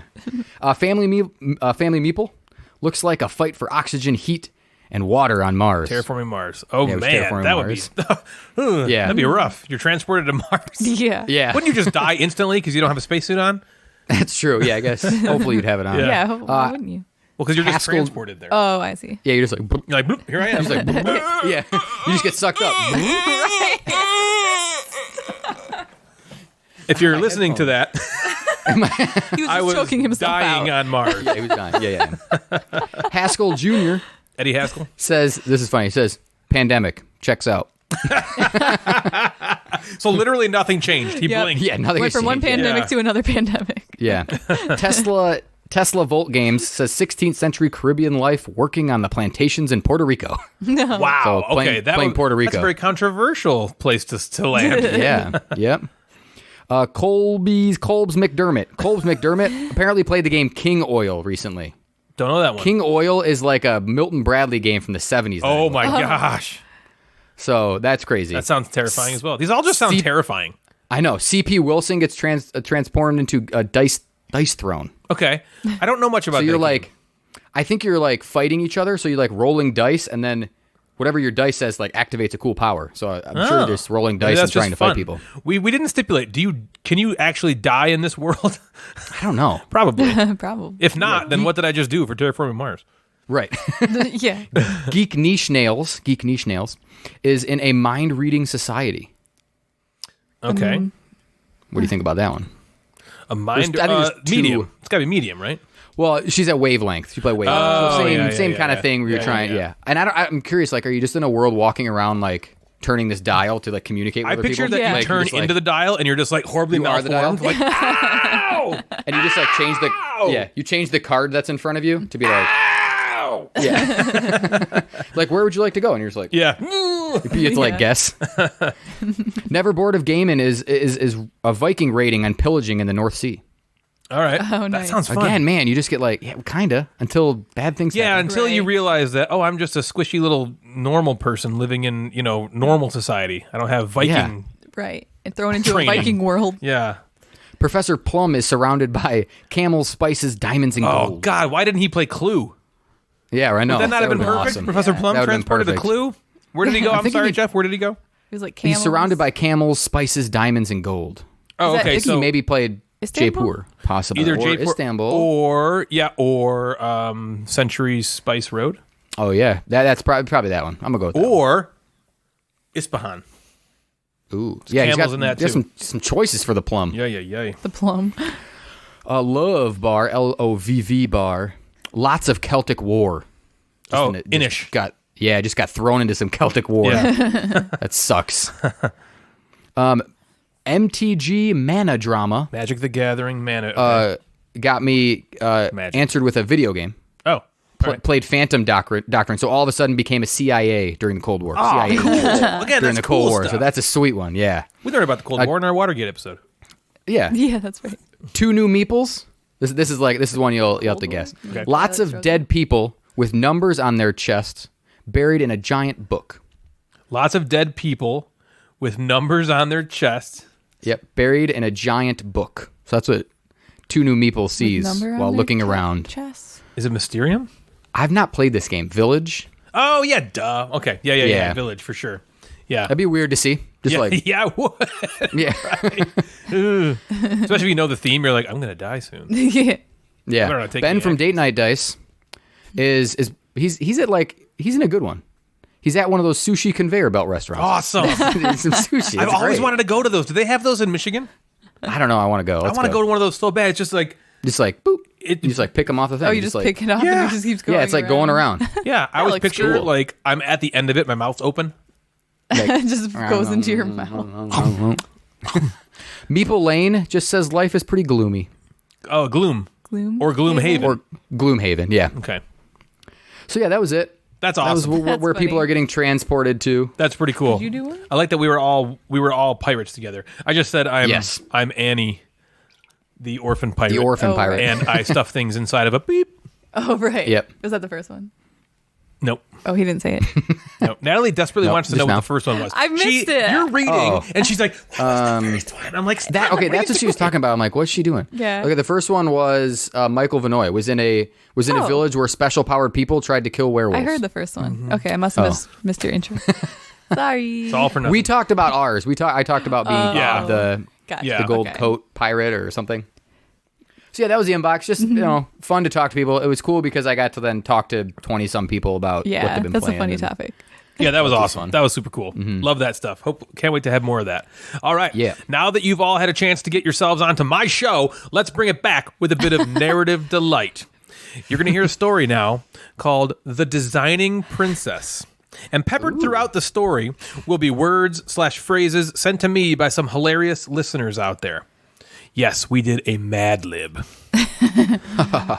So Natalie's going to go ahead and read this Mad-Lib for us. So basically, I wrote this story out, and I sent. I just handpicked a few people who are listeners to the show on Instagram that we interact with on Instagram a lot. Handpicked them, went after them, and said, "Hey, can you help me out? We're doing a Mad-Lib, and I want your input." I got to tell you, every single one of them.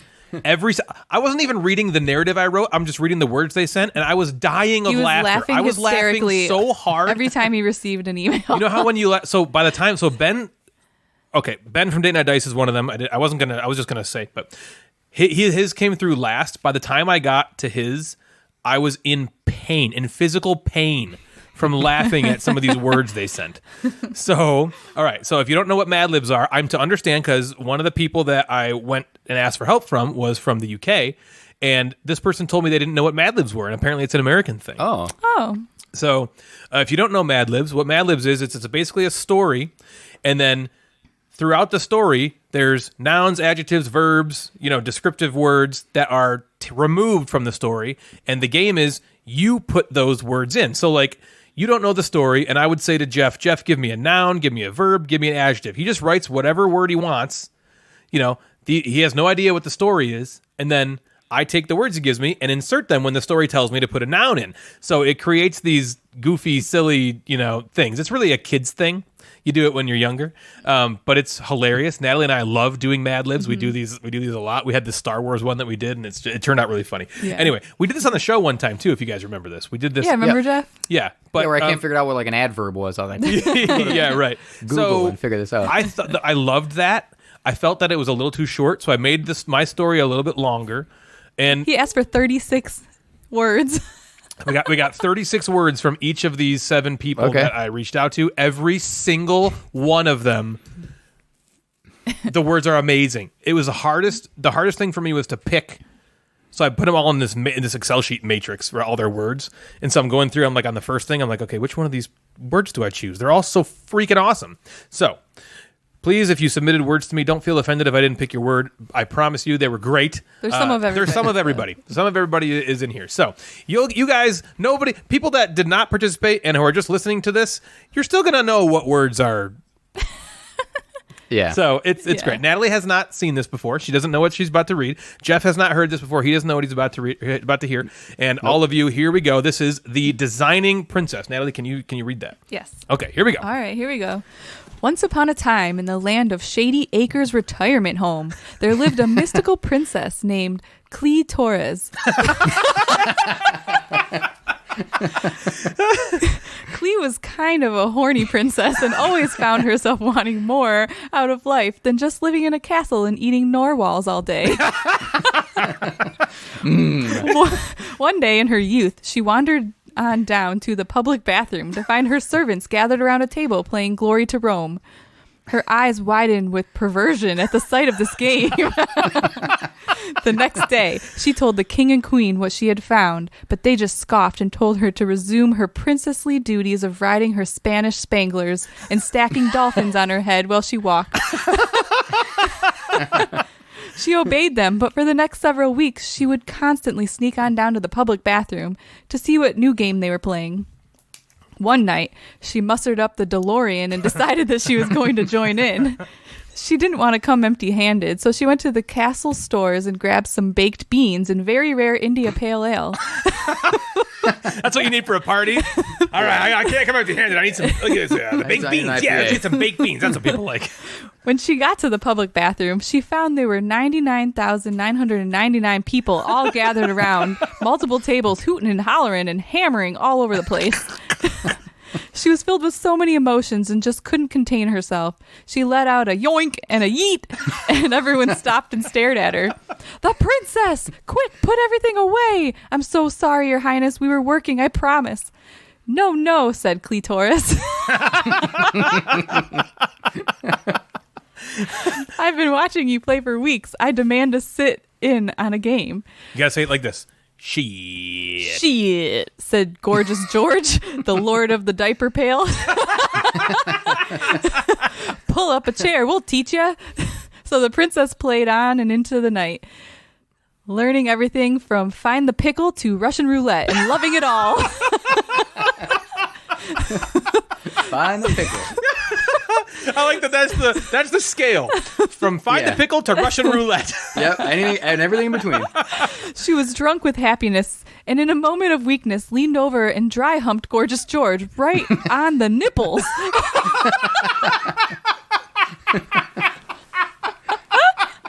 The next morning, all she could think about was the game she had played with the servant staff.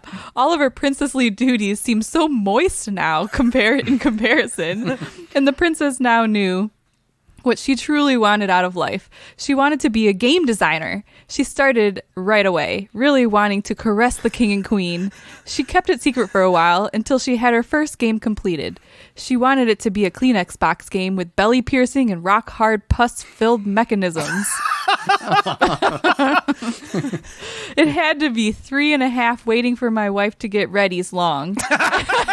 And the theme needed to be all about jizz.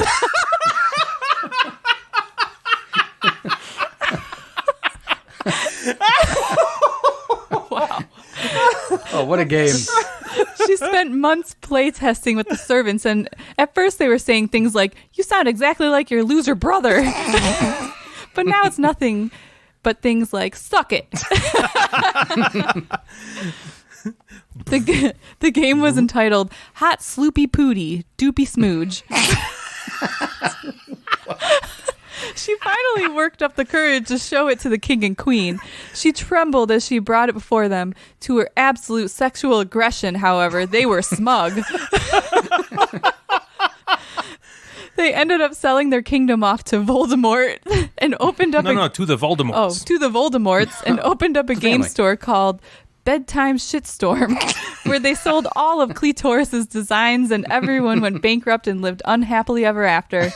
They should have checked with the Gamecasters podcast to see that Hot Sloopy Pooty Doopy Smooge was on the board game Beatdown, which tanks every popular game. The end.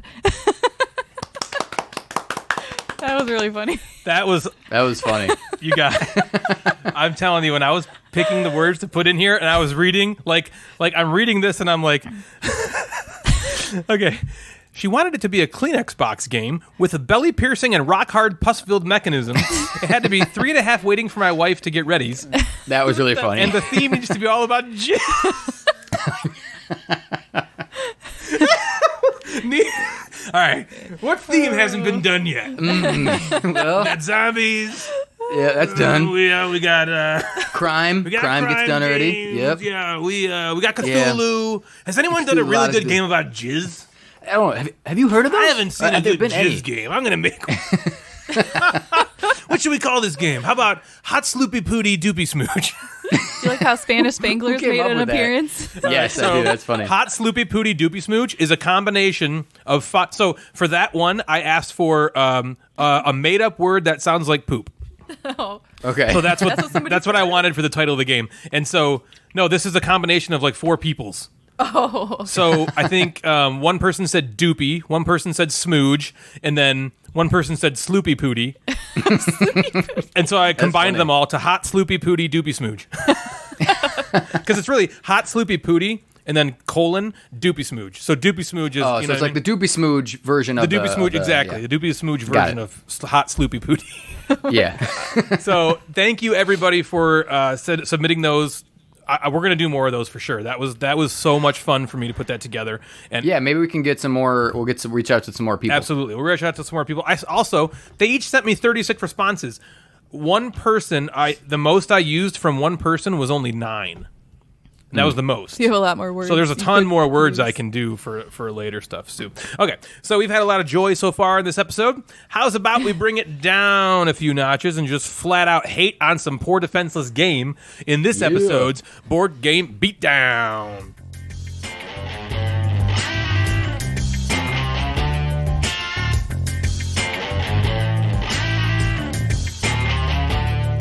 He gave you number one.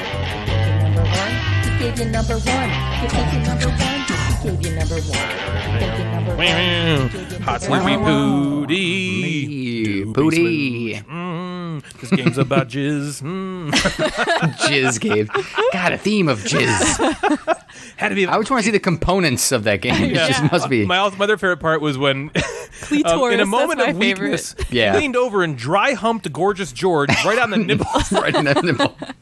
Yeah, the clitoris was really funny. It was like Yeah, the queen, clitoris. princess clitoris. It's great. Hilarious. These people are so funny. What you mean, you people? Okay, Board Game Beatdown. Let's hear it, Natalie. All right. So today, it's funny, in the intro of the episode today, you said that we're going to beat down someone's favorite game. Well, today we're going to beat down your favorite game. Star Wars Yes. Destiny. Goodbye. It's happening. Yes. Come back. All right, back, you Natalie and I will already do this pants segment. He's squatting to sit back down. Okay. Well, I'm not nude, but Yeah. Oh, yes, yeah. I have boxer briefs on. Okay.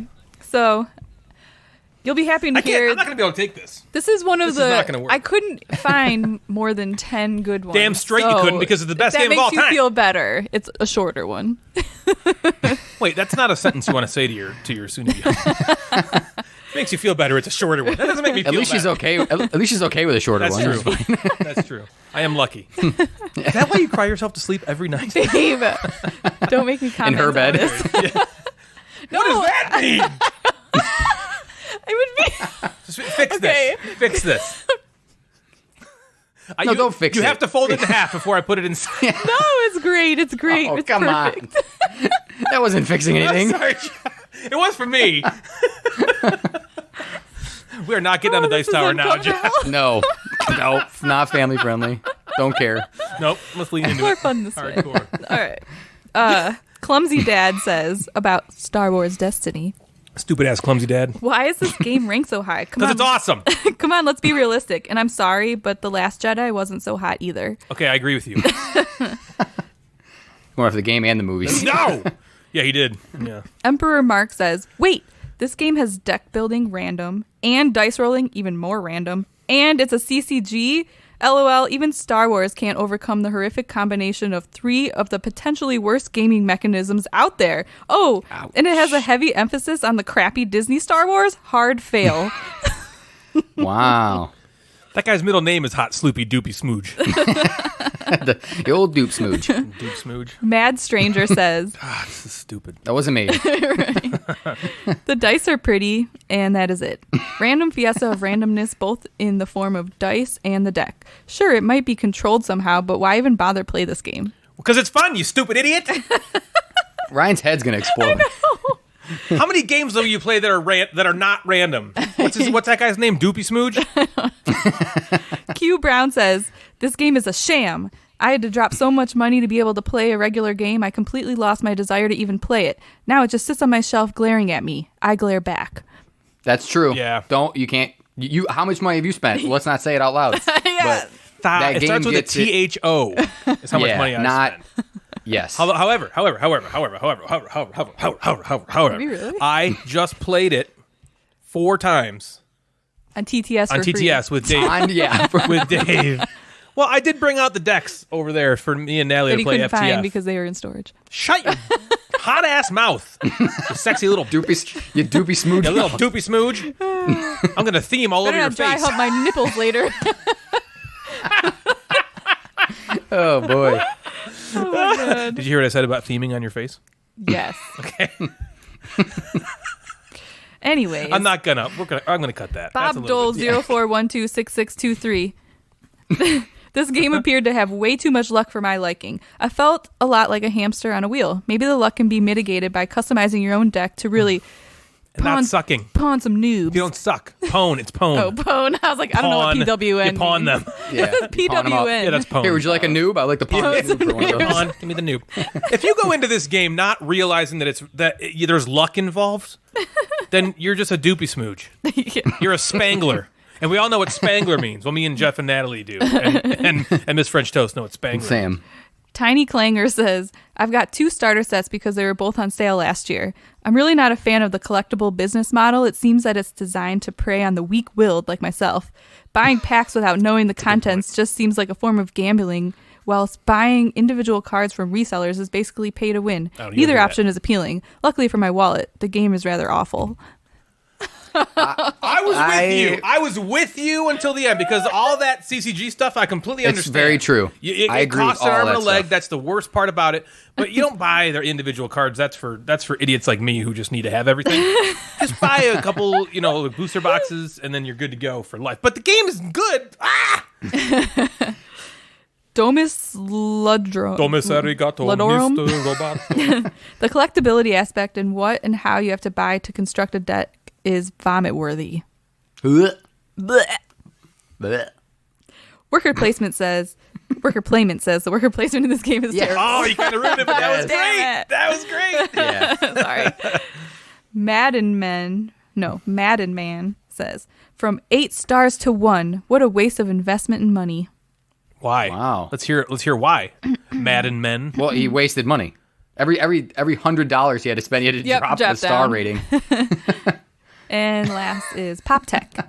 They said, horrible box cover to appease the social justice warriors. I have not met a single person who wants to play a game as the feminist fantasy Mary Sue Oh, for or crying out emo loud. Darth Vader. All right. The dice do not look good either. I'll stick to Dice Masters. You're going to really complain about a woman being on the cover of the box and say that because the woman's on the cover of the box that these people are social justice warriors? A woman can't beat the living snot out of you? Is that what you're saying? You stupid son of a... You doopy smooge? I will bet... You can't even talk to this woman, you neck-bearded freak. I'm sorry. Oh my god. Who's on the front of it? Is it Ray? Who's on the front? Well, okay, there's like a million different boxes. Yeah, there's like different ones. So, okay. Ray is what was one of the starting characters. God, this is is emo taking Darth me into Vader spots. the new... Or, oh no, is that Emo Kylo Ren? Darth Vader is Kylo Ren. Yeah, that's what I thought. Yeah, Kylo Ren. He is kind of emo Darth Vader. Sorry, guys, I went a little crazy. We'll see what I cut out because that's All right, take a few Yeah. deep breaths. I apologize for anyone I offended, but I mean, come on.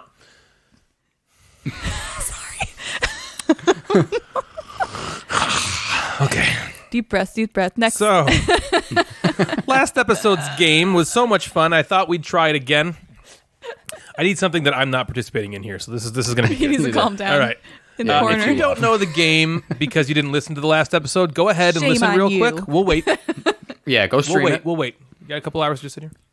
All right, so now that we're all on the same page, I'll explain it anyway. Haha, I just wanted the extra download. So, my God. this is a cooperative game where Natalie will have a certain amount of time to get Jeff to guess as many games as he can. She's allowed to say absolutely anything other than the name of the game. Before, I stipulated that you couldn't say the designer or the publisher, but that's stupid. Oh, again? Okay. Unless you're like some crazy Rain Man probably now still with don't. designers, and you get Jeff to Yeah. guess every game. It'd be based on the very designer. rare if I didn't know it. Yeah, no more rules like that. Just say whatever you want other than anything that's the name of the game. All right. So we're going to do 41 games because this is our 41th episode. And I'll go a We'll get through 20 bit of them. easier on you this time and set the timer to 4 minutes. You had Ooh, 3.5 an extra 30 minutes. seconds. Yeah, extra 30 seconds is. Did you take the games we didn't get from last time and put them on Yeah, the there list? was like 12 at the Yeah. bottom of that list. I did that, and then I just went and got more. So, are you guys ready? As soon as you're ready, I will start the timer. I'm ready. And we can. Are you sure? You got to rattle these biatches off. Okay, yeah, You got let's it? go. Let's just do it. And go. This is a game about birds and eggs. Wingspan. Yes. This is a game that has those player boards. What are they called? Okay, skip. What? Skip again. Oh, boy. Gambling and dice. Lords of Vegas. No, but another one like that. Las Vegas. Yeah. This we got from Gen Con, and you have to like make words, but you don't know what your word is. You're like guessing Letter letters. jam. Yeah.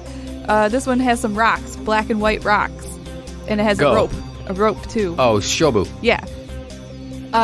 This is kind of like Exit, but it's the other one. Unlock. Yeah. This is the detective-y game that we have with Chronicles of Crime. Yeah. Okay, this is the one with the monster, rawr, and he destroys everything. Cthulhu, Death May Die. No, Rampage. Yeah, All right. Rampage. This is next. This one is did we get this at Gen Con? No, we didn't get. You got it for free, and it's got little Tasty humans. Mechanica. One word yeah, you got it. All right. What? Oh, you Said got Mechanica. it. Okay. Puzzle pieces was all you were looking for. Number one game. Gloomhaven. Yeah. It's a tile laying game that I don't really like, and it has like farms and it has like paths and stuff, and it's very like an introductory game to games. Pass. Carcassonne. Yes. Okay. Throwing dice in an arena. Straight. Yes. Happy Salmon. Yeah. Okay, you can't. On the video, she was just wiggling her arm back and forth. This is one. It's a trick-taking game where you can like modify the cards by Custom putting them in heroes. sleeves. Yes. Oh, this is the one we just got with air blowing little balls in the air. Flying Sushi Kitchen. Yeah. This is one with kings and queens and knights and Chess. yeah. 2 minutes. This is the one we played the other night virtually. Forgotten Waters. Yes. This is one you just wanted. You asked if you should buy it because it was $30. Oh, Wendake. Yeah. This is a Uwe Rosenberg game that it's about beans. Bonanza. Yeah. This is Jim one Bean. we played at Dave's house and you guys love it. It's like a detective-y game that's really long. Detective. Yeah. No. It's very famous. Oh, Sherlock Holmes? Yeah. Consulting detective. This is one about eating people, and it has Tasty like humans? Yeah. Okay. This is Delicious. the first game I played with Ryan, and it has Splendor. Yeah. You must say just terribly. Yeah. Yeah. This is one that's super super awesome. Dang it! Not gonna do anything. I know. Next. Okay. This is like a party game where you have to you play like 3 rounds and there's charades in it and they're saying one monikers. word. Yes. This is a game 3 minutes. where everybody like writes on a whiteboard, and then you have to like guess what Just it is. one. Yes, and this is one. Next, Ooh, wow. building blocks with eyes blindfolded and. Oh, you Team know, 3? Yes. Next, Oh. wine game. It's by Viticulture. no, the other one. Vinos. by- Yes. Okay, the one you just said, the wine game. Viticulture. Yeah, the trick-taking game Ryan and I just played and we just talked about. The Crew. Yeah. The cooperative game, and it's like about saving the earth from smog. CO2. Yeah. Penguin game. 20 seconds. Hey, that's my fish. No, it's like penguins, and you like flick them around. Oh, Ice Cool. Yeah. This 15 seconds. next. This is about the tiles with like the pretty tiles and the Sagrada. 5 seconds. Azul. yeah. Azul. 5 seconds. 3 seconds. Time. Okay. That was good. I thought we did pretty good. Oh yeah. Wow, I felt You like did that was a lot. great. Yeah. This one What you was- just said blue. What if she said blue? Oh dang it! I Oh, always yeah. forgot that. I forget that blue. What Oh, was, you said you uh, got Azul, didn't you? I got Azul Yeah. right at the end. Not- What it was took the a one long that's time. super awesome? What was that? Max versus Minions. Oh. I know she said that. I'm like, that's not gonna help Darn. him at Right all. at the tip of my I know. I tongue. just couldn't think of like. So something you to say. missed the very second game that you talked about player boards. There's Dynamic. no- I couldn't think of the word dynamic. It does not have. Yeah, what player was that? boards. Oh yeah. Belfort doesn't have flavor. Belfort That's has area the pie control. slices. Yeah. The pie Belfort's got the pie slices. slices. And then you missed. She skipped Keyflower. Okay. She skipped Kingsburg. She skipped Mechs vs. Minions. She skipped Insider. I was surprised about that one.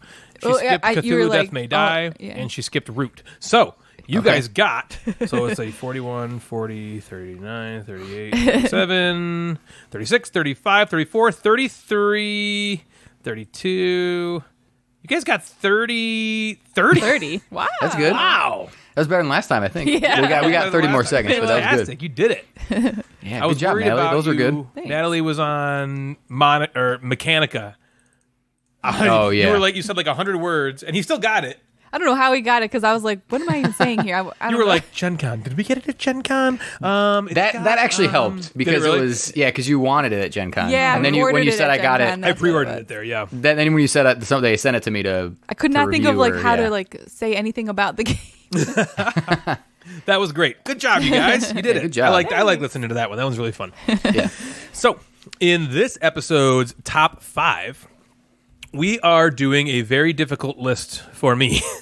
This is 5 tile placement games. I didn't realize just how many tile placement games I owned, but it's damn near 50. And I have to pare it down to 5. Yeah, why somehow. don't we just do a top 28? Yeah, right. 28. Right. I mean, what the hell? So, we are going to go Natalie, me, Jeff this time. Okay. All right. So this is our top all 5 right. tile placement games. We will catch you on the flip.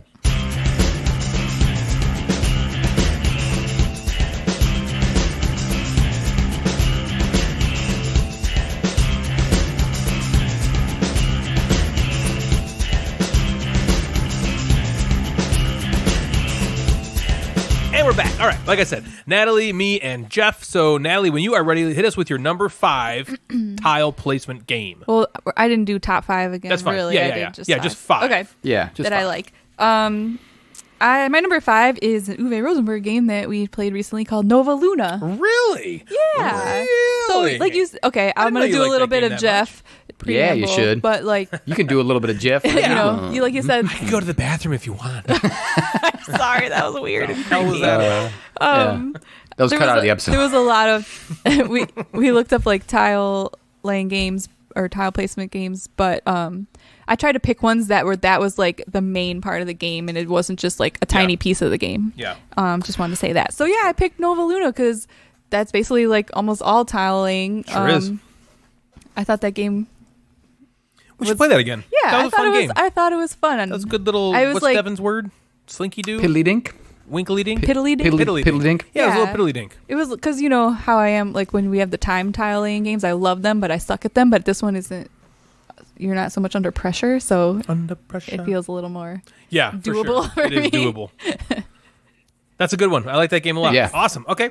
Number 5 for me is a game we played with Natalie for the first time. Jeff and I played it with Natalie, and I think Ben played it with us at Joe's 24-hour Gameathon. Mm-hmm. And this one is a game that I love by Vlada Chvátil called Galaxy Vlada. Trucker. Good one. So this is a fantastic game. It is a good It was one of the first. It was in the first mass of games that I played when I got into the hobby. It's really fun, real time tile laying game. I could have picked Chaosmos or Nine Tiles Panic in this kind of slot. I ended up going with Galaxy Trucker, and it's just really fun. So I love it. That's my number 5. Jeff, what about nice. Good one. That's on my honorable mentions. you? Nice. I'm like audibling possibly Do it. because Did I just wanna, say? I just said games. Sorry. What? what? I think I just stole his thunder. Oh no! Those I'm gonna try to stick to some games we necessarily haven't talked about on the I show, like or that. at least Yeah. that I haven't talked Same. about. So, Yeah, good idea. I'm agree with Natalie that this needs to be the majority of the game. The game needs to be placing tiles, Right, not- like one of the things that said like Teotihuacan, and I'm like, what? That has a Yeah. tile laying Yeah. element. But like, I would Right. never call that like a tile placement game. Right. Yeah, like, I that's have the not same the thing main mechanism. I have the same thing with Black Angel. Like you're putting tiles on Yeah. your board, but I'm not calling that a tile placement game. Right, right. Yeah, if you did, just to be fair, if you did, I wouldn't. Oh yeah, Yeah. You that's know, just I'm how not we gonna chose begrudge to you. Yep. choose Yeah. this list. Yep. I just went off So- feeling personally. I'm gonna go with. First of all, should we just? Never mind. I'll wait. I'm gonna go with a game called Quadropolis at number Yeah, 5. great oh, game. good. Quadropolis Days of Wonder. I love Quadropolis. I think the Yeah. expansion is great for it, and you're taking these tiles, you're putting them on your own city, and it's important where you put the tiles because they score differently. It's one of my favorite games and one of my favorite tile laying games. So that Wow. That is a fun game. every time I play it, I have fun. Like it's every good. time I'm like, this is good, Yeah. and I'm not very good at it, which makes it even better that I like it so much because I don't right. do well. Yeah. Then you know it's a good Cool. game. That's an awesome one. Yeah, Days of Wonder Quadropolis. Natalie, what's number 4? My number 4 is Scarabia. Yeah. Oh, yeah. Cool. Okay. good I one. mean, it's one of those, you might consider this a piddly dink game, but I still think it's really fun the way that you have to fit the polyomino pieces in the space and try to like maximize points by covering up little beetles. And I just think it's a fun little game Me too. that has tile placement in it. I know Yep, me and sure you does. like it more than I think Ryan likes it. Yeah. I don't dislike it. I think it's good, not great. Right. Yeah, I know. Yeah. Yeah. I but it's I good. like it because again, it plays in 15 or 20 minutes. My students like it a lot. They've played it a bunch. Yeah. Very cool. good Number one. 4 for me is I'm putting 2 games in the same slot because they're essentially the same game and they scratch the same itch for me. And it's Yellow and Yangtze / Tigris and Euphrates. We talked about Yellow and Yangtze not too long ago on the Yeah, show. I saw that on the list when I was looking for mine, and I was like, not putting that one. Damn, Ryan. That was so funny. That picture that we posted with Andrew and Cheyenne. Yeah, this is a fantastic game. I think Reiner Knizia is best of all the games of his that I've played. And it's just super fun. And the entire game is you're placing tiles. So that is Yeah. my number 4. Nice. My Jeff, number what you- 4 goes along with another city building games game called Between Two Cities. Yeah. Oh, yeah. And Between Two Cities is Stonemeyer game. And Between 2 cities. it plays 3 to 8 and it plays in the exact same amount of time, 3 to 8. It has a very like similar to Seven Wonders where you can play Seven Wonders with 2 or with 7 in about the same amount of time. And it's cool because you're drafting these tiles and you're building 2 cities, one on each side of you with the person next to you. So you're building these 2 cities and you score them differently, and whichever one is your lowest one is your actual Yeah. that's point cool. total. It's a cool game. It is again a tile placement. That's the entire game, is building a city out of tiles. I like that game a lot. It's a good one. Yeah. It's awesome. Natalie, what about number 3?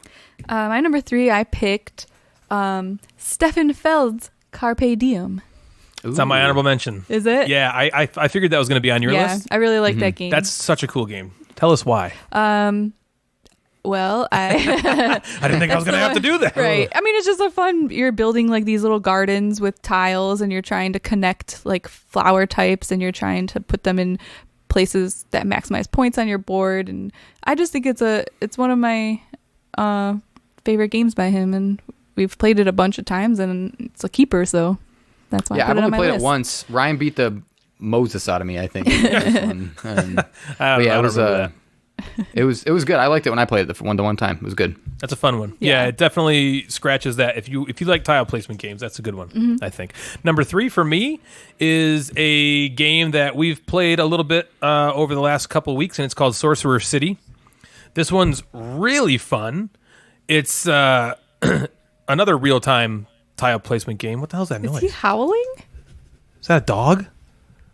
So we put our dogs upstairs because they bark like crazy. I'm pretty sure he Yeah. was just howling. I've never heard that come from upstairs before. I was like, is there a wolf in the house? That's No one's crazy. howling on my end, so That's it's not good. like- Okay, it's definitely us. Oh, Sorry, Ryan. Hopefully they're not killing each other up there.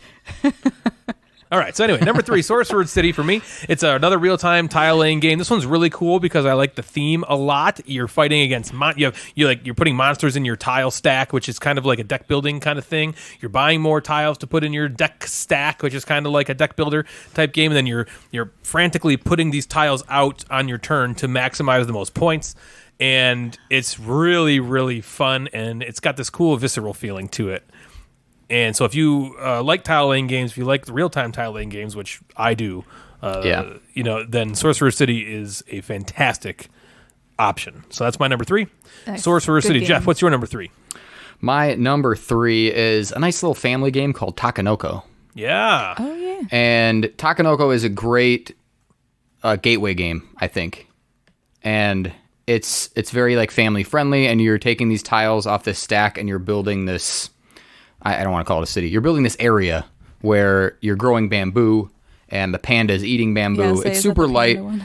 There was a thing recently on Instagram where people were trying to stack up the bamboo pieces as tall as they could possibly go without having it tip over. So that was really funny. I wonder if Jim Gamer started that, but it was really funny to see how high people were getting them to stack. But that's a very cool, light tile placing game that I think works really well with families, and it's got a cute little panda in it. So what more could you ask for?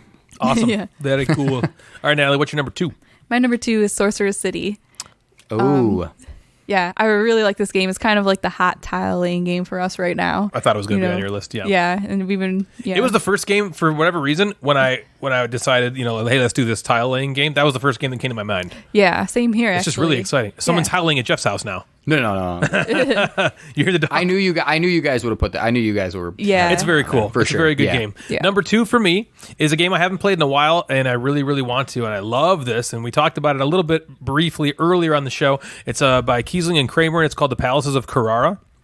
So in this game, you got this like resource wheel type thing, which is what you think of normally when you think of this game, but the game at its heart is a tile placement game, because these resources you're spending them on tiles to place them at certain spots in your player board. And the cool thing is, depending on where you place them, it depends on how you either score points or collect income.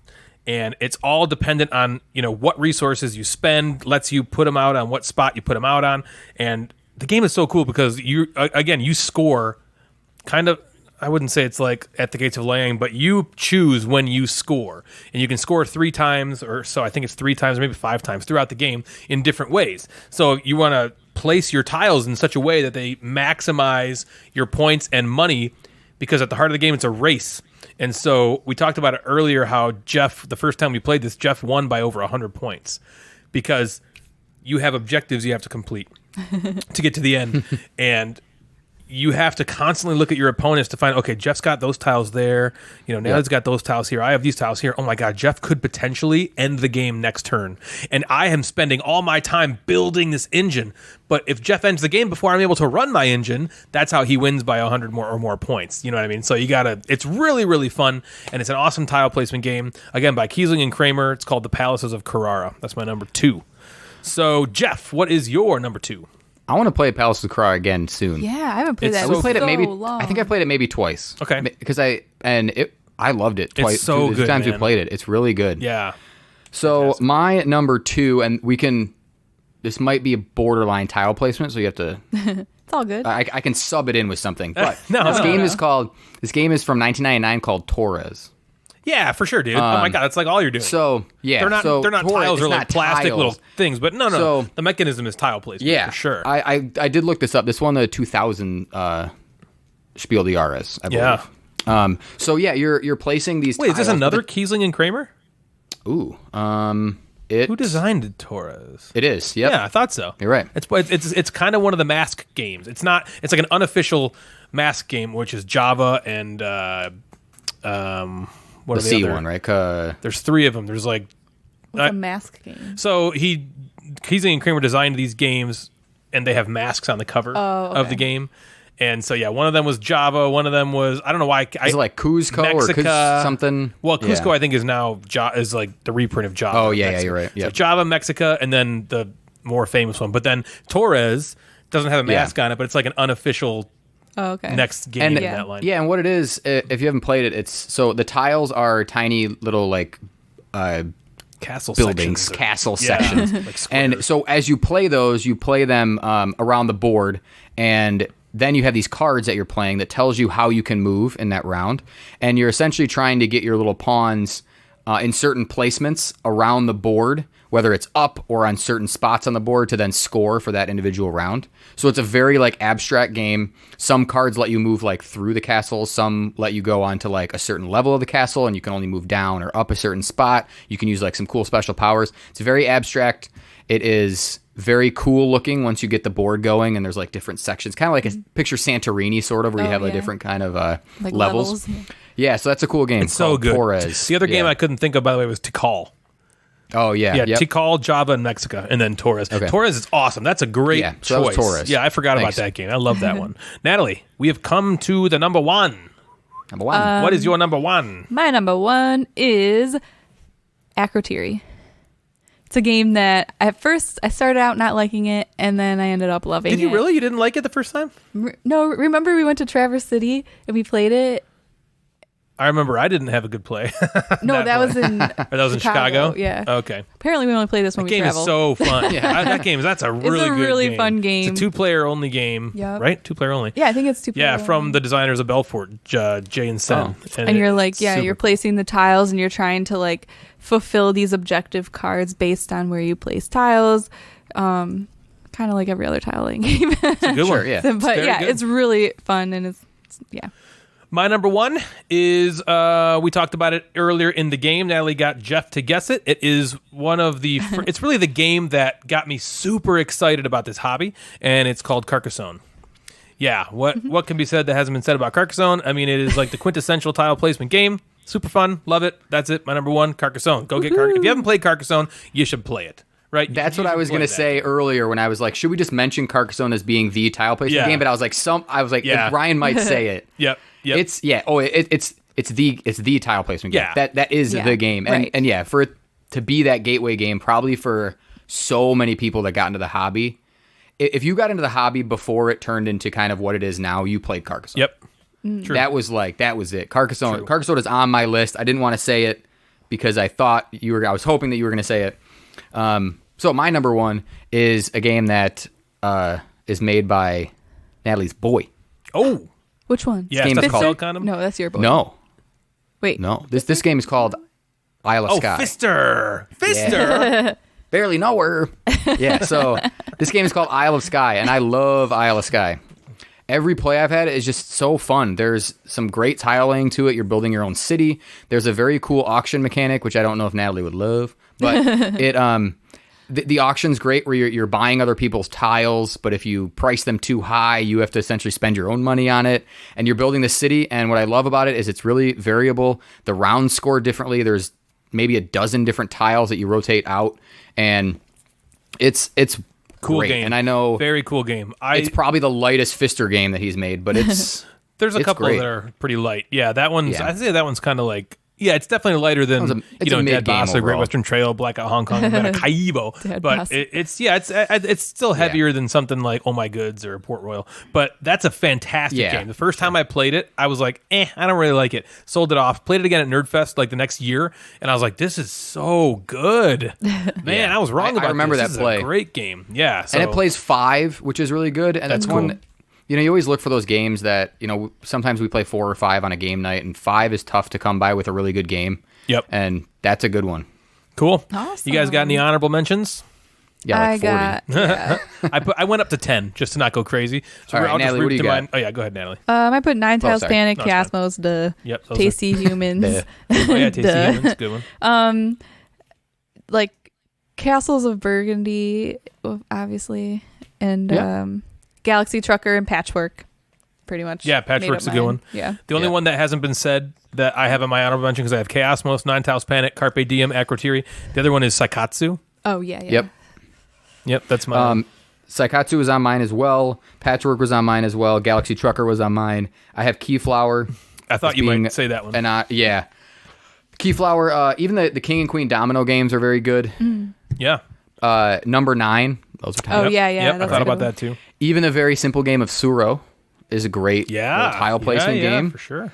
I thought of Planet, which we talked about last Oh, week as being yeah. a very unique tile Definitely placement unique. game. For sure. Yep. And then a game called Alhambra. I was which gonna. is a tile I placement kind of thought game. you might say that too. Yeah, that's that was another one that was old a school borderline game. Yeah, and that's a great game too. Alhambra's good. Who's got that? Bill's got that. Eric had it, Right, Eric. had it, and that's so I don't know if it's in the Yeah. in the group as much anymore. Right. But Yeah, that's a cool game. Sweet. So that's Yeah. going to do it for us tonight, everybody. If you'd like to get a hold of us, you can find us on Instagram at Gamecasters or at Mad Board Gamer. Both those accounts serve as the podcast. We have a Facebook group. Just search Gamecasters and you'll find us there. You can also email us at thegamecasterspodcast@gmail.com. We've got that Baron BGG guild we talked about and shamed Natalie about for the 20th episode in a row. If you'd like to head on over there, we are Guild 3678. If you like the show, we would love it if you consider giving us a rating on Apple Podcasts or anywhere anywhere else you listen that allows you to rate us. All music for this and every episode was produced by Jeremy Pete. If you enjoyed it and want some of your own for your next project, please email us to discuss. So, for Natalie, Jeff, the Mad Board Gamer, I am Ryan, and you have been listening to The Gamecasters. Good night, everybody.